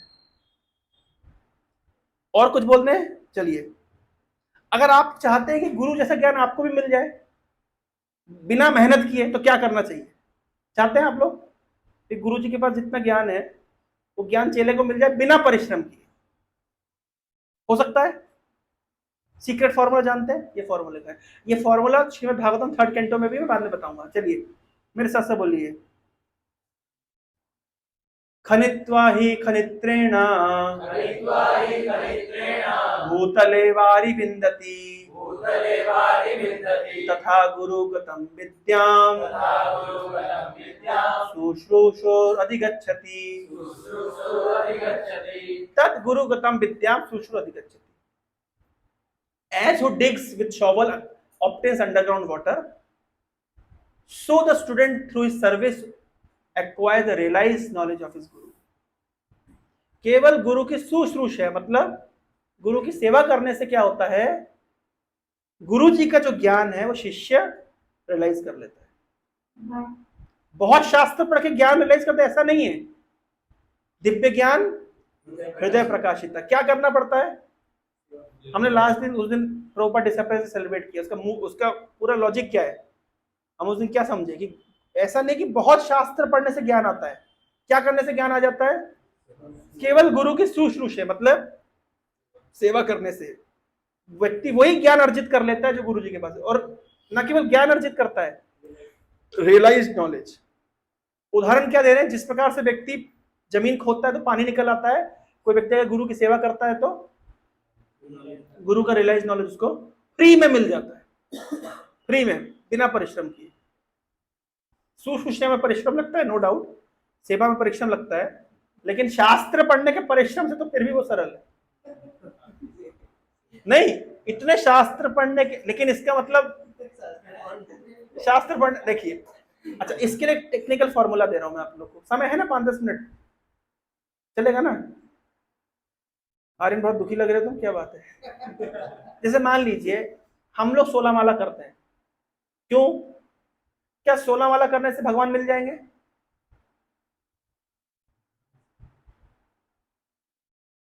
क्या केवल किताब पढ़ने से भगवान मिल जाएंगे? गीता भागवत पढ़ने से? हम 16 माला और क्यों करते हैं, या हम शास्त्र अध्ययन क्यों करते हैं? लॉजिक क्या है उसके पीछे? सिंपल लॉजिक है, हम ये प्रभुपाद जी की सेवा के रूप में करते हैं। प्रभुपाद जी ने आदेश दिया है, उनकी सेवा करते हैं। हमारी जो तथाकथित साधना है, साधना के बल पे कृष्ण प्राप्त होते ऐसा नहीं है। साधना के बल पे तो कृष्ण भाव भी नहीं देंगे आपको, क्या साधना है? और पहले जमाने में जिस प्रकार की साधना लोगों ने करी है, हमारी साधना क्या है? तो सुबह अभी बढ़िया छोले भटूरे खा करके साधना कर रहे हैं। पहले जमाने में लोग साधना कैसे करते थे? शबरी ने कैसे साधना करी है? शबरी की भी साधना उससे गुरु की सेवा के नियुक्ति। गुरु ने कहा है कि भगवान आएंगे, आएंगे। गुरु ने कहा था, इसलिए भगवान की आने की तैयारी करो। तो भगवान के आने की तैयारी इंडिपेंडेंटली नहीं करी, गुरु की सेवा अनुगत। सीक्रेट यहां पे जो 16 माला 4 नियम जो हम पालन करते हैं, उसमें इतना बल नहीं कि भगवान मिल जाए। भक्ति तीर्थ महाराज बताते हैं कि जैसे मान लीजिए किसी गांव में बाढ़ आई है और हेलीकॉप्टर आएगा आपको लेने के लिए, क्योंकि आप बाढ़ में फंस गए। ओनली कंडीशन है कि आप हेलीपैड तक समहाउ तैर के पहुंच जाइए। नाव में पहुंचिए, तैर के पहुंचिए, कैसे हेलीपैड तक पहुंच जाइए, बाकी हेलीकॉप्टर आपको ले जाएगा। ये 16 माला, 4 नियम, गीता भागवत पढ़ना, मॉर्निंग प्रोग्राम करना, एक्सेट्रा एक्सेट्रा, ये सब क्या है? तो तैर पार के हेलीपैड तक पहुंच जाओ, बाकी प्रभुपाद जी की मर्जी आपको उठा करके ले जाएगी। तो हमारे इंडिपेंडेंट शास्त्र स्टडी में वो बल नहीं है, बल तो गुरु की मर्जी पे है, शक्ति तो गुरु के पास है जो उद्धार करता है। लेकिन गुरु जी ने क्या कहा है कम से कम वो तो कर लें, यहां पे सीक्रेट है। डीप जा रहे हैं क्या हम लोग? तो डीप जा रहे हैं क्या? आइए एक दो श्लोक और देखते हैं। अब चाणक्य बता रहे हैं, थीम देखिए, थीम का ही थीम चल रहा है। अभी हमने गुरु सेवा थीम देख ली, अब चाणक्य बता रहे हैं कि किस तरह के लोग का संग करना चाहिए और किस तरह के लोग से दूर रहना चाहिए। कैसा करना चाहिए देखिए, मेरे साथ साथ बोलिए। तज्ज दुर्जन समसर्गम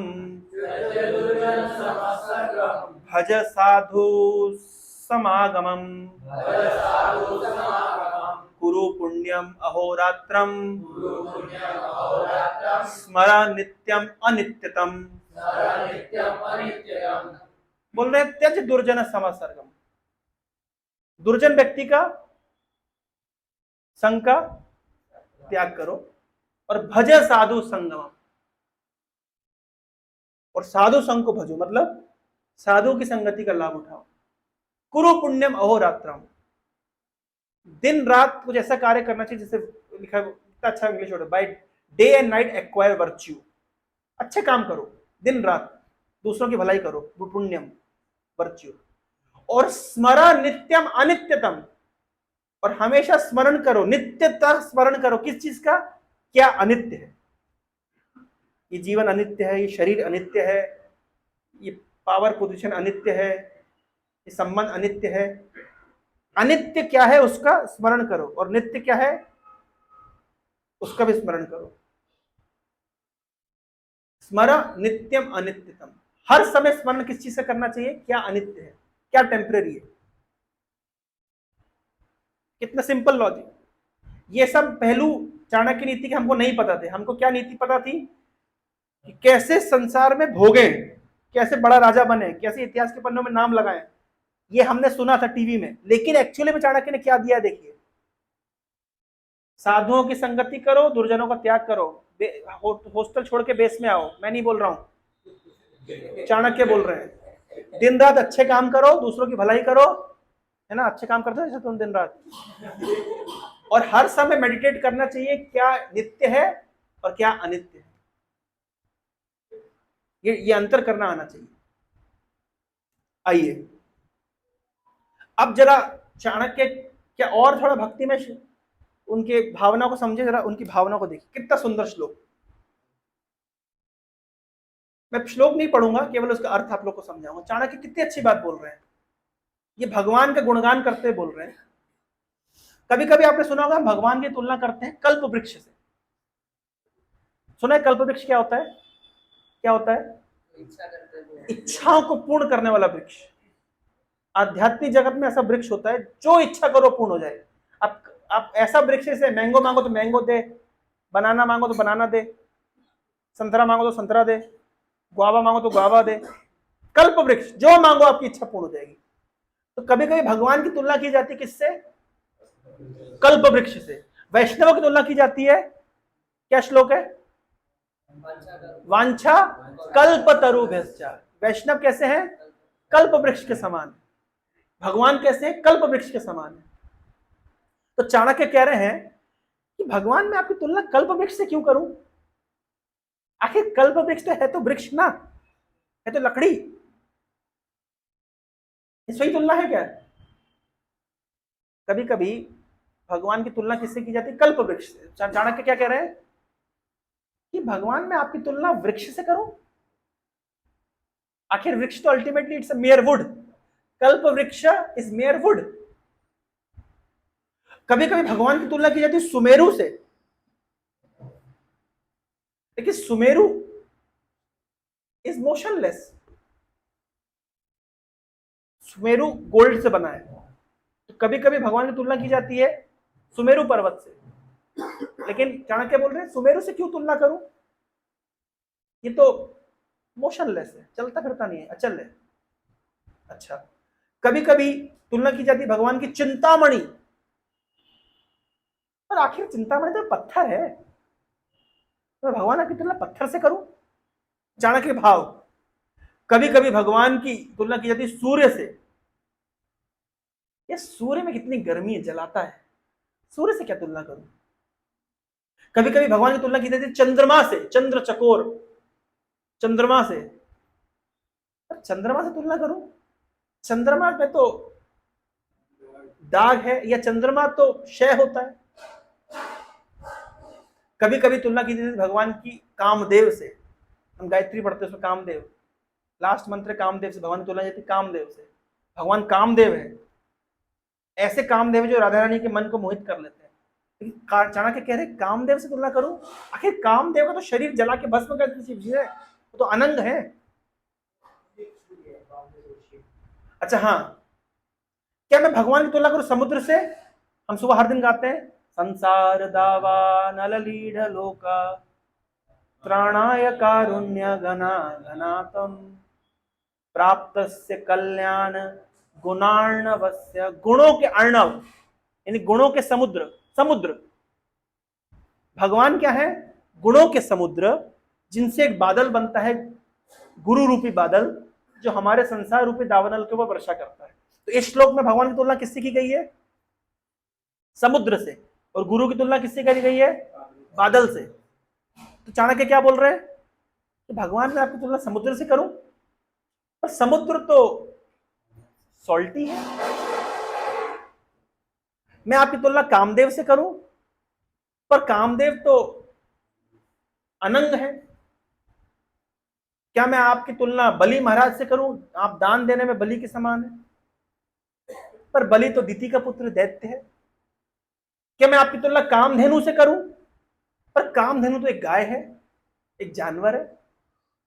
तो भगवान, ये सब विचार करके मैं निश्चय कर रहा हूं, निष्कर्ष पे पहुंच रहा हूं कि मैं आपकी तुलना किसी से नहीं करता, आप है। बड़ी रसिक भावना से लिखा है चाणक्य ने श्लोक कि मैं आपकी तुलना किसी से नहीं कर सकता। क्यों? क्योंकि आपके जैसा और कोई नहीं है। ये कौन बोल रहे हैं? चाणक्य। वो चाणक्य जो विष कन्या वाले चाणक्य। अब समझिए चाणक्य का ये भाव हमको पता था क्या? नहीं। और एक भाव, बड़े सुंदर सुंदर श्लोक बोले चाणक्य, मेरे साथ से बोलिए। ना विप्र पदोदक कर्दमनी, ना वेद शास्त्र ध्वनि गर्जतानी, स्वाहा स्वाधा करा विवर्जितानी, शमशान तुल्यानि ग्रहाणि तानि।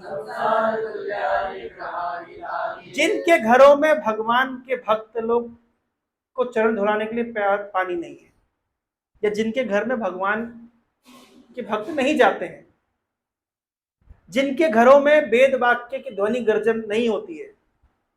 हमारे घर में तो हो रही है, हरे कृष्णा कृष्णा कृष्णा हरे हरे, हरे राम राम राम हरे। तो जिनके घर में नहीं होती है, क्या क्या नहीं होता है? जिनके घर में भगवान के भक्तों के चरण पानी से चरण नहीं धुलाए जाते, जिनके घरों में वेद शास्त्र का अध्ययन नहीं होता, ध्वनि गर्जन नहीं होती है, जहां पे स्वाहा स्वाधा करके मंत्र विवर्जन नहीं होते हैं, ऐसे घर किसके समान है?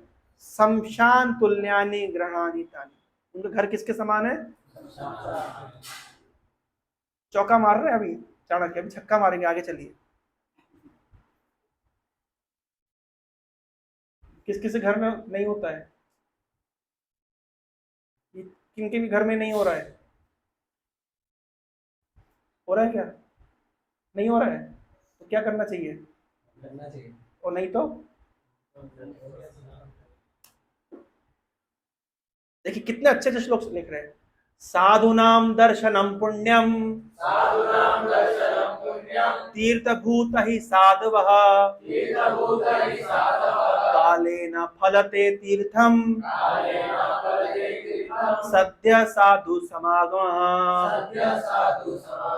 बोल रहे साधुनम दर्शनम पुण्यम, साधुओं के दर्शन करने मात्र से पुण्य होता है।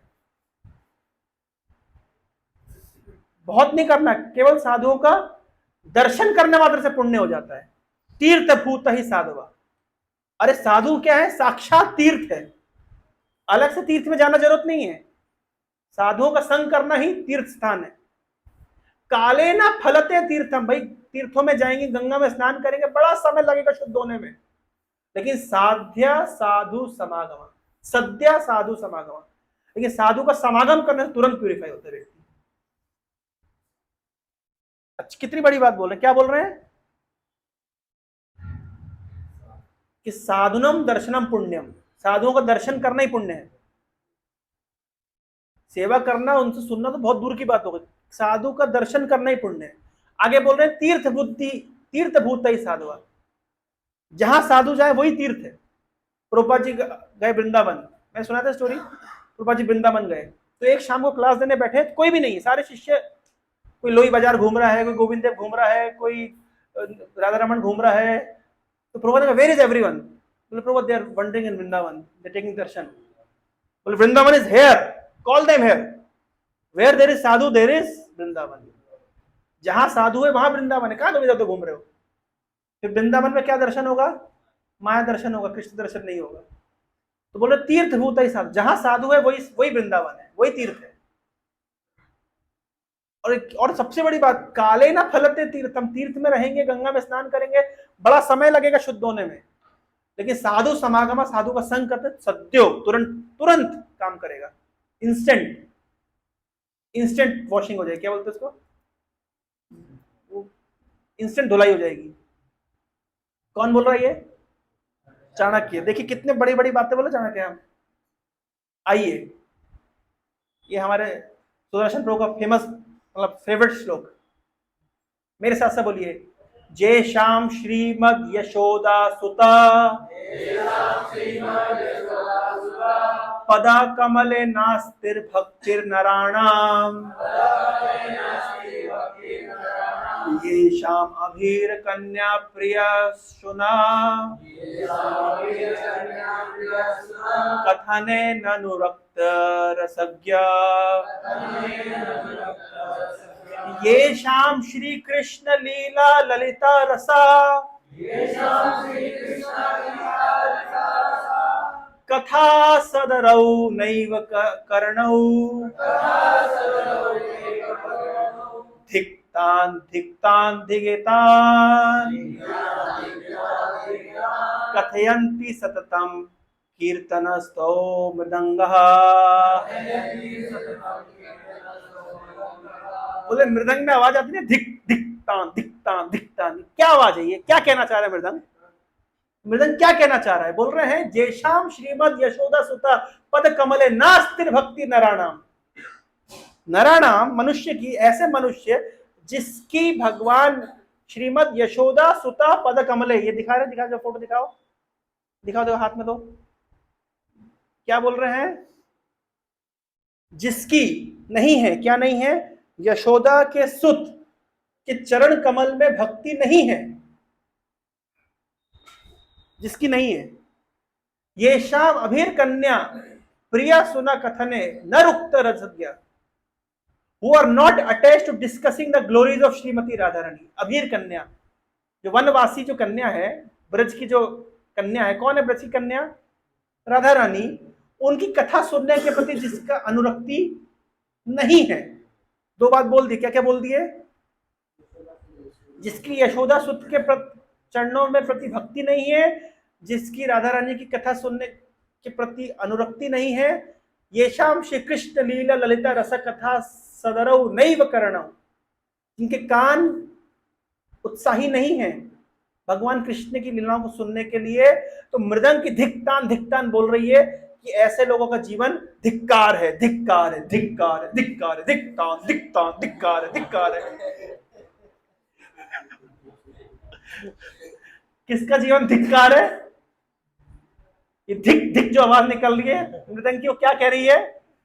अब जो कल जो मृदंग सुनाई दे, तो क्या याद करना, धिक्कार है, धिक्कार है। अगर भगवान की कथा सुनने में रुचि नहीं है तो जीवन धिक्कार है, धिक्कार है, धिक्कार है रुचि है। देखिए चाणक्य मतलब कितनी मतलब भक्ति वाली हमको पता है, हम तो नीति मतलब अखंड भारत, कितना चाणक्य की भक्ति है देखिए। अब बढ़िया कितनी बड़ी बात बोल रहे हैं, बोल रहे हैं मेरे साथ से बोलिए, हस्ते दान विवर्जितौ श्रुति पतौ सरस्वद्रोहिणौ नेत्रे साधु विलोकनेन रहिते पादौ न तीर्थं गतौ अन्यायार्जित वित्त पूर्णम उदरम गर्वेण तुंगम शिरो। रे रे जम्बुक मुच्च मुच्च सहसा नीचम सुनिंदयम बपू। रे रे जुम्बक मतलब ओ जयकाल, ओ जयकाल। जयकाल को क्या बोलते हैं उड़िया में, क्या बोलते हैं? सियाल। हिंदी में क्या बोलते हैं? सियार। ए सियार, ए सियार, सुनो सुनो। अरे वो कहां वो शरीर को खा रहे हो? सियार क्या खाता है? मरे हुए शरीर को खाता है। बोले कौन से शरीर को खा रहे हो? उधर मत जाओ, leave aside the degraded body. इस शरीर को मत खाओ। क्यों मत खाओ? हस्ते दान विवर्जितौ, उत्कर्ष जिन्होंने अपने हाथों से दान नहीं दिया, इस शरीर को मत खाओ। क्यों मत खाओ? तुम अपवित्र हो जाओगे। सियार को बोल रहे चाणक्य, क्या बोल रहे? ऐसे शरीर को मत खाओ, ऐसी डेड बॉडी को मत खाओ कि जिसने जीते जी अपने हाथों से दान नहीं दिया। क्यों? क्योंकि इससे तुम अपवित्र हो जाओगे। श्रुति पतौ, जिन्होंने Sunday class, Saturday class, Wednesday class attend नहीं करी, इनके शरीर को मत खाना। नेत्र साधु विलोकनेन रहिते, अरे जिनकी आंखों ने साधुओं का दर्शन नहीं किया, ये जो मुर्दा पड़ा हुआ है इसकी आंखों ने कभी साधु का दर्शन नहीं किया। रे रे जम्बुक, इसको मत खाना, इसको मत खाना। हाँ, पादौ न तीर्थम गतौ, जो वृंदावन नहीं गया, पादौ न तीर्थम गतौ, जो वृंदावन नहीं गया, इसके शरीर को मत खाना। क्यों खाओगे तो? अन्यार्जिता वित्त पूर्णम उदरम गर्वेण तुंगम शिरो, जो अन्य अर्जित वित्तम पूर्णम, और जिसने अन्याय से धन अर्जित करके खाया है, पेट भरा है अन्याय से अर्जित धन से, हैं? और गर्वेण तुंगम शिरो, गर्भ से जो चलता था। हाँ, इस प्रकार के रे रे जम्बुक, मुच्च मुच्च, छोड़ दो छोड़ दो, ये तो नीच है, इसके शरीर को मत खाओ, otherwise you will become polluted. मतलब डेड बॉडी खाने वाले जयकाल को क्या बोल रहे चाणक्य? उस शरीर को मत खाना, तो तुम अपवित्र हो जाओगे। समझ रहे हैं? मतलब इसको कहते हैं आयरन, मतलब कैसे उपहास, मतलब इनडायरेक्ट उपहास कर रहे हैं। आइए एक और श्लोक मेरे साथ से बोलिए, का चिंता मम जीवने यदि हरि विश्वम्बरो गीयते नो चेत अर्भक जीवनाय जननी स्तन्यम कथम निर्मयेत् इति आलोच्य मुहुर्मुहुर् जदुपति लक्ष्मीपते केवलम त्वत्पदाम्बुज सेवनेन सततम कालो मया नीयते। क्या श्लोक बोले ना, का चिंता मम जीवने यदि हरि विश्वम्बरो गीयते। भगवान हरि जो विश्वम्बर हैं, जो पूरे विश्व का भरण पोषण करते हैं, अगर मैं उनका चिंतन करता हूं तो फिर मेरे जीवन में क्या चिंता और क्या प्रमाण है? बोल क्या प्रमाण है भाई? क्या प्रमाण है कि हरि विश्वम्बर है, विश्व का भरण पोषण करते हैं? अरे नचेत अर्भक जीवन आय जननी स्तन्यम कथम निर्मयेत्, अरे जननी के स्तन में दूध भर दिया जब बच्चा पैदा हुआ, यही तो प्रमाण है। बच्चा पैदा हुआ, उससे पहले बच्चे के पैदा होने से पहले मां के स्तन में दूध नहीं था, और पैदा होते दूध आ गया। किसने भरा वो दूध?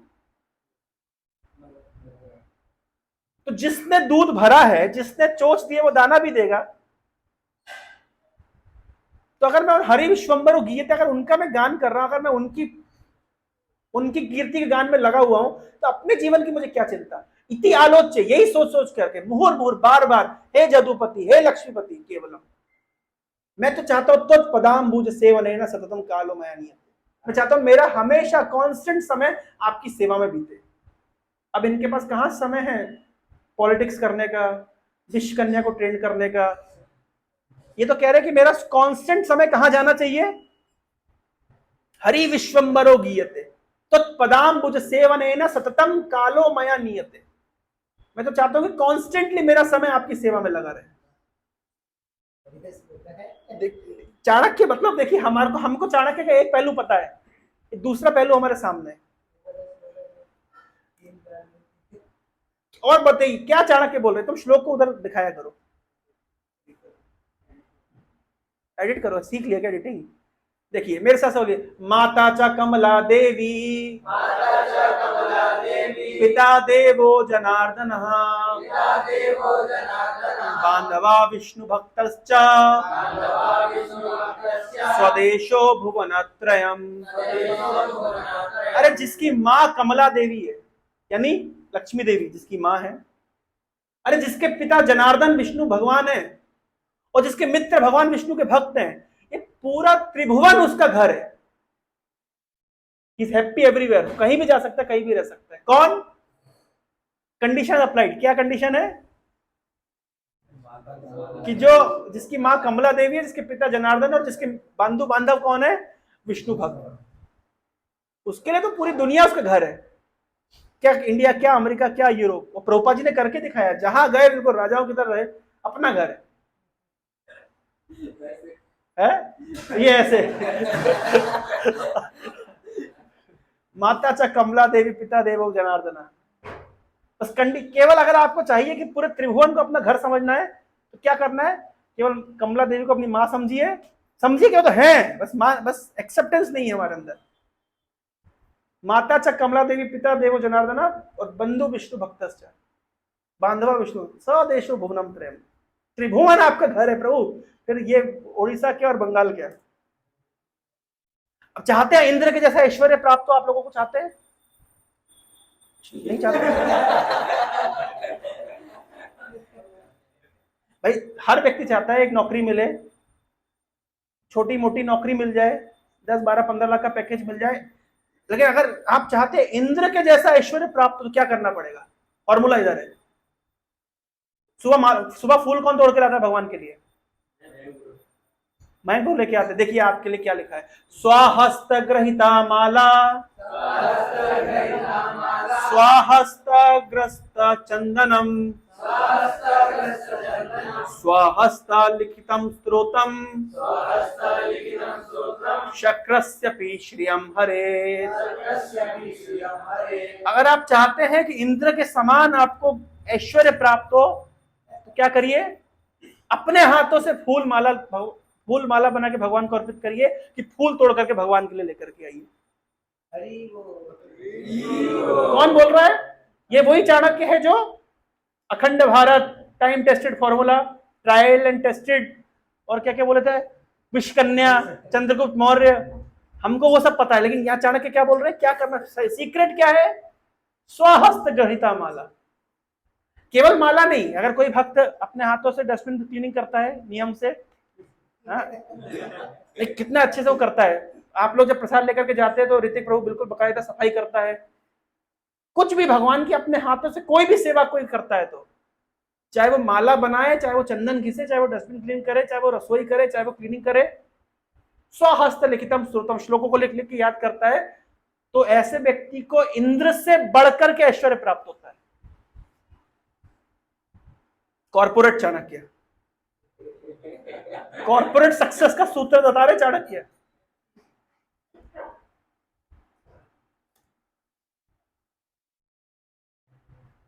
करना क्या चाहिए दिन भर? सुनिए क्या करना चाहिए, मेरे साथ बोलिए। प्रातुर्द्यूत प्रसंगेन मध्याह्ने स्त्री प्रसंगतः रात्रौ चौर प्रसंगेन कालो गच्छति धीमता। बुद्धिमान व्यक्ति को सुबह मैथ्स पढ़ना चाहिए, दोपहर को फिजिक्स पढ़ना चाहिए और शाम को केमिस्ट्री। नहीं, क्या लिखा है पढ़िए। प्रातुर्द्यूत प्रसंगेन, सुबह जुए की बातें करनी चाहिए। और मध्याह्न स्त्री प्रसंगता, और जब कॉलेज में जाते हैं दोपहर के समय तो स्त्रियों की बात करनी चाहिए, ठीक है ना। और रात्रो चोर प्रसंगेन, और रात को चोर के विषय में चर्चा करनी चाहिए। इस प्रकार से बुद्धिमान व्यक्ति अपना समय लगाता है। स्वयं क्या हो गया?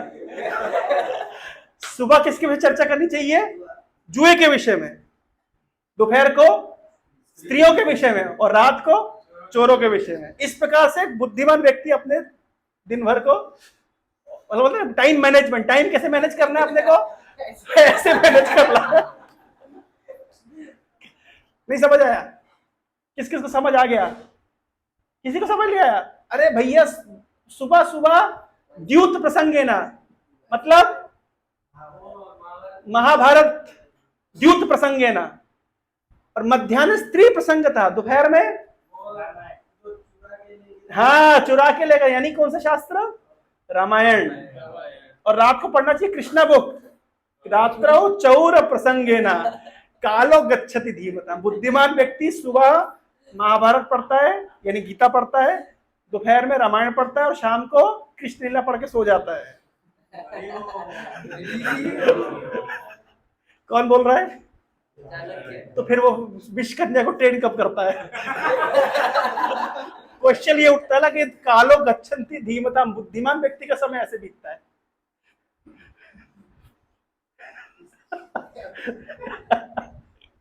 और बचे क्या? ठीक है,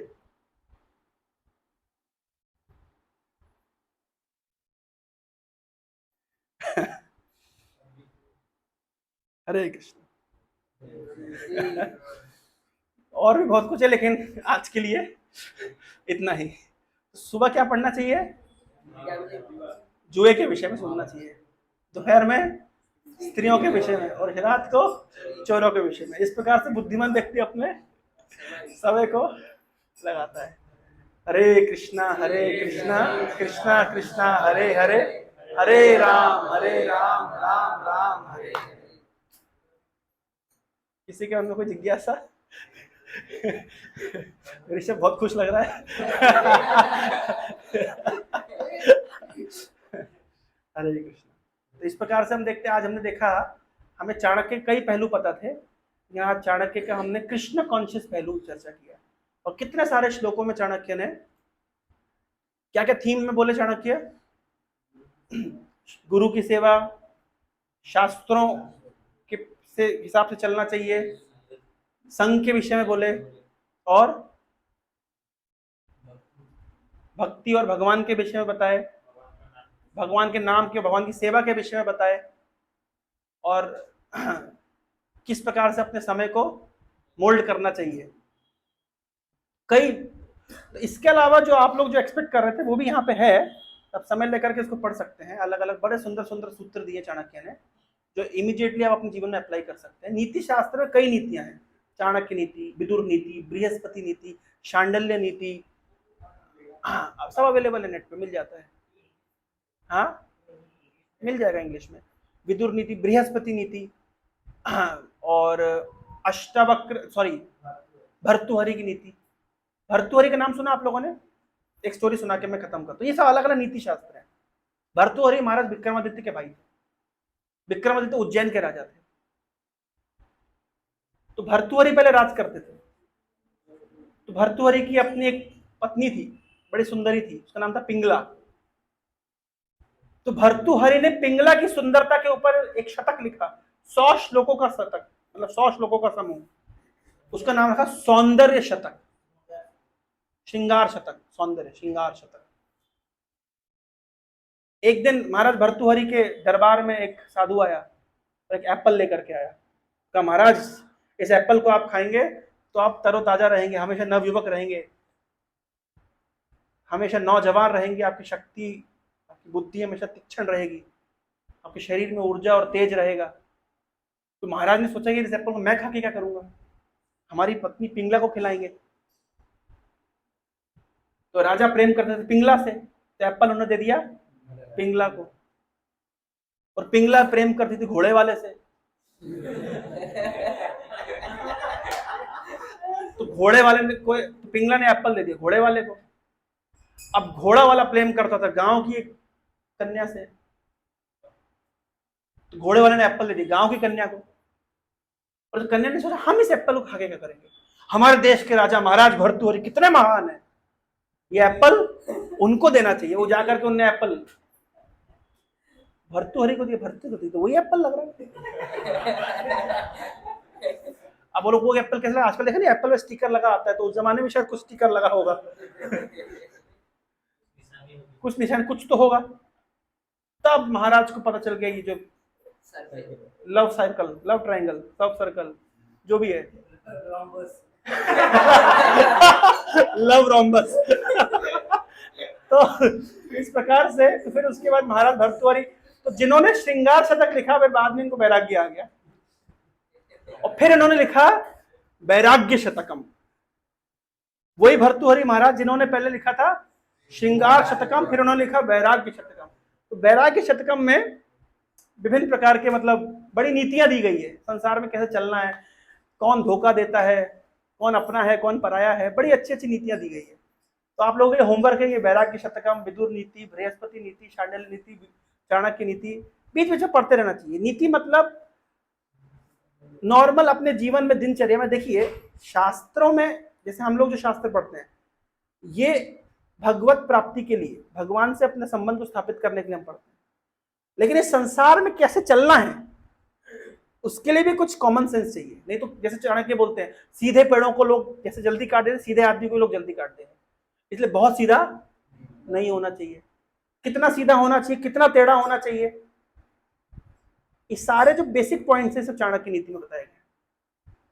बढ़िया बढ़िया नीति है, आपके काम की नीति है, कहाँ टाइम स्पेंड करना चाहिए, किसके साथ, किससे कितनी दूरी बनानी चाहिए, कौन धोखा दे सकता है, कौन कब धोखा चाहिए, कौन अपना है, कौन पराया है, कौन बंधु है, कौन दुश्मन है, बढ़िया अच्छा साइंस है।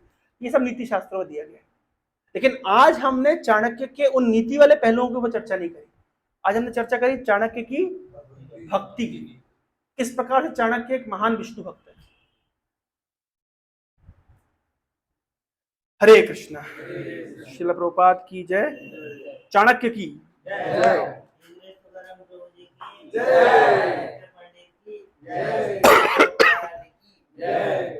तो 5 मिनट हम दिया ऑफर कर लेते हैं।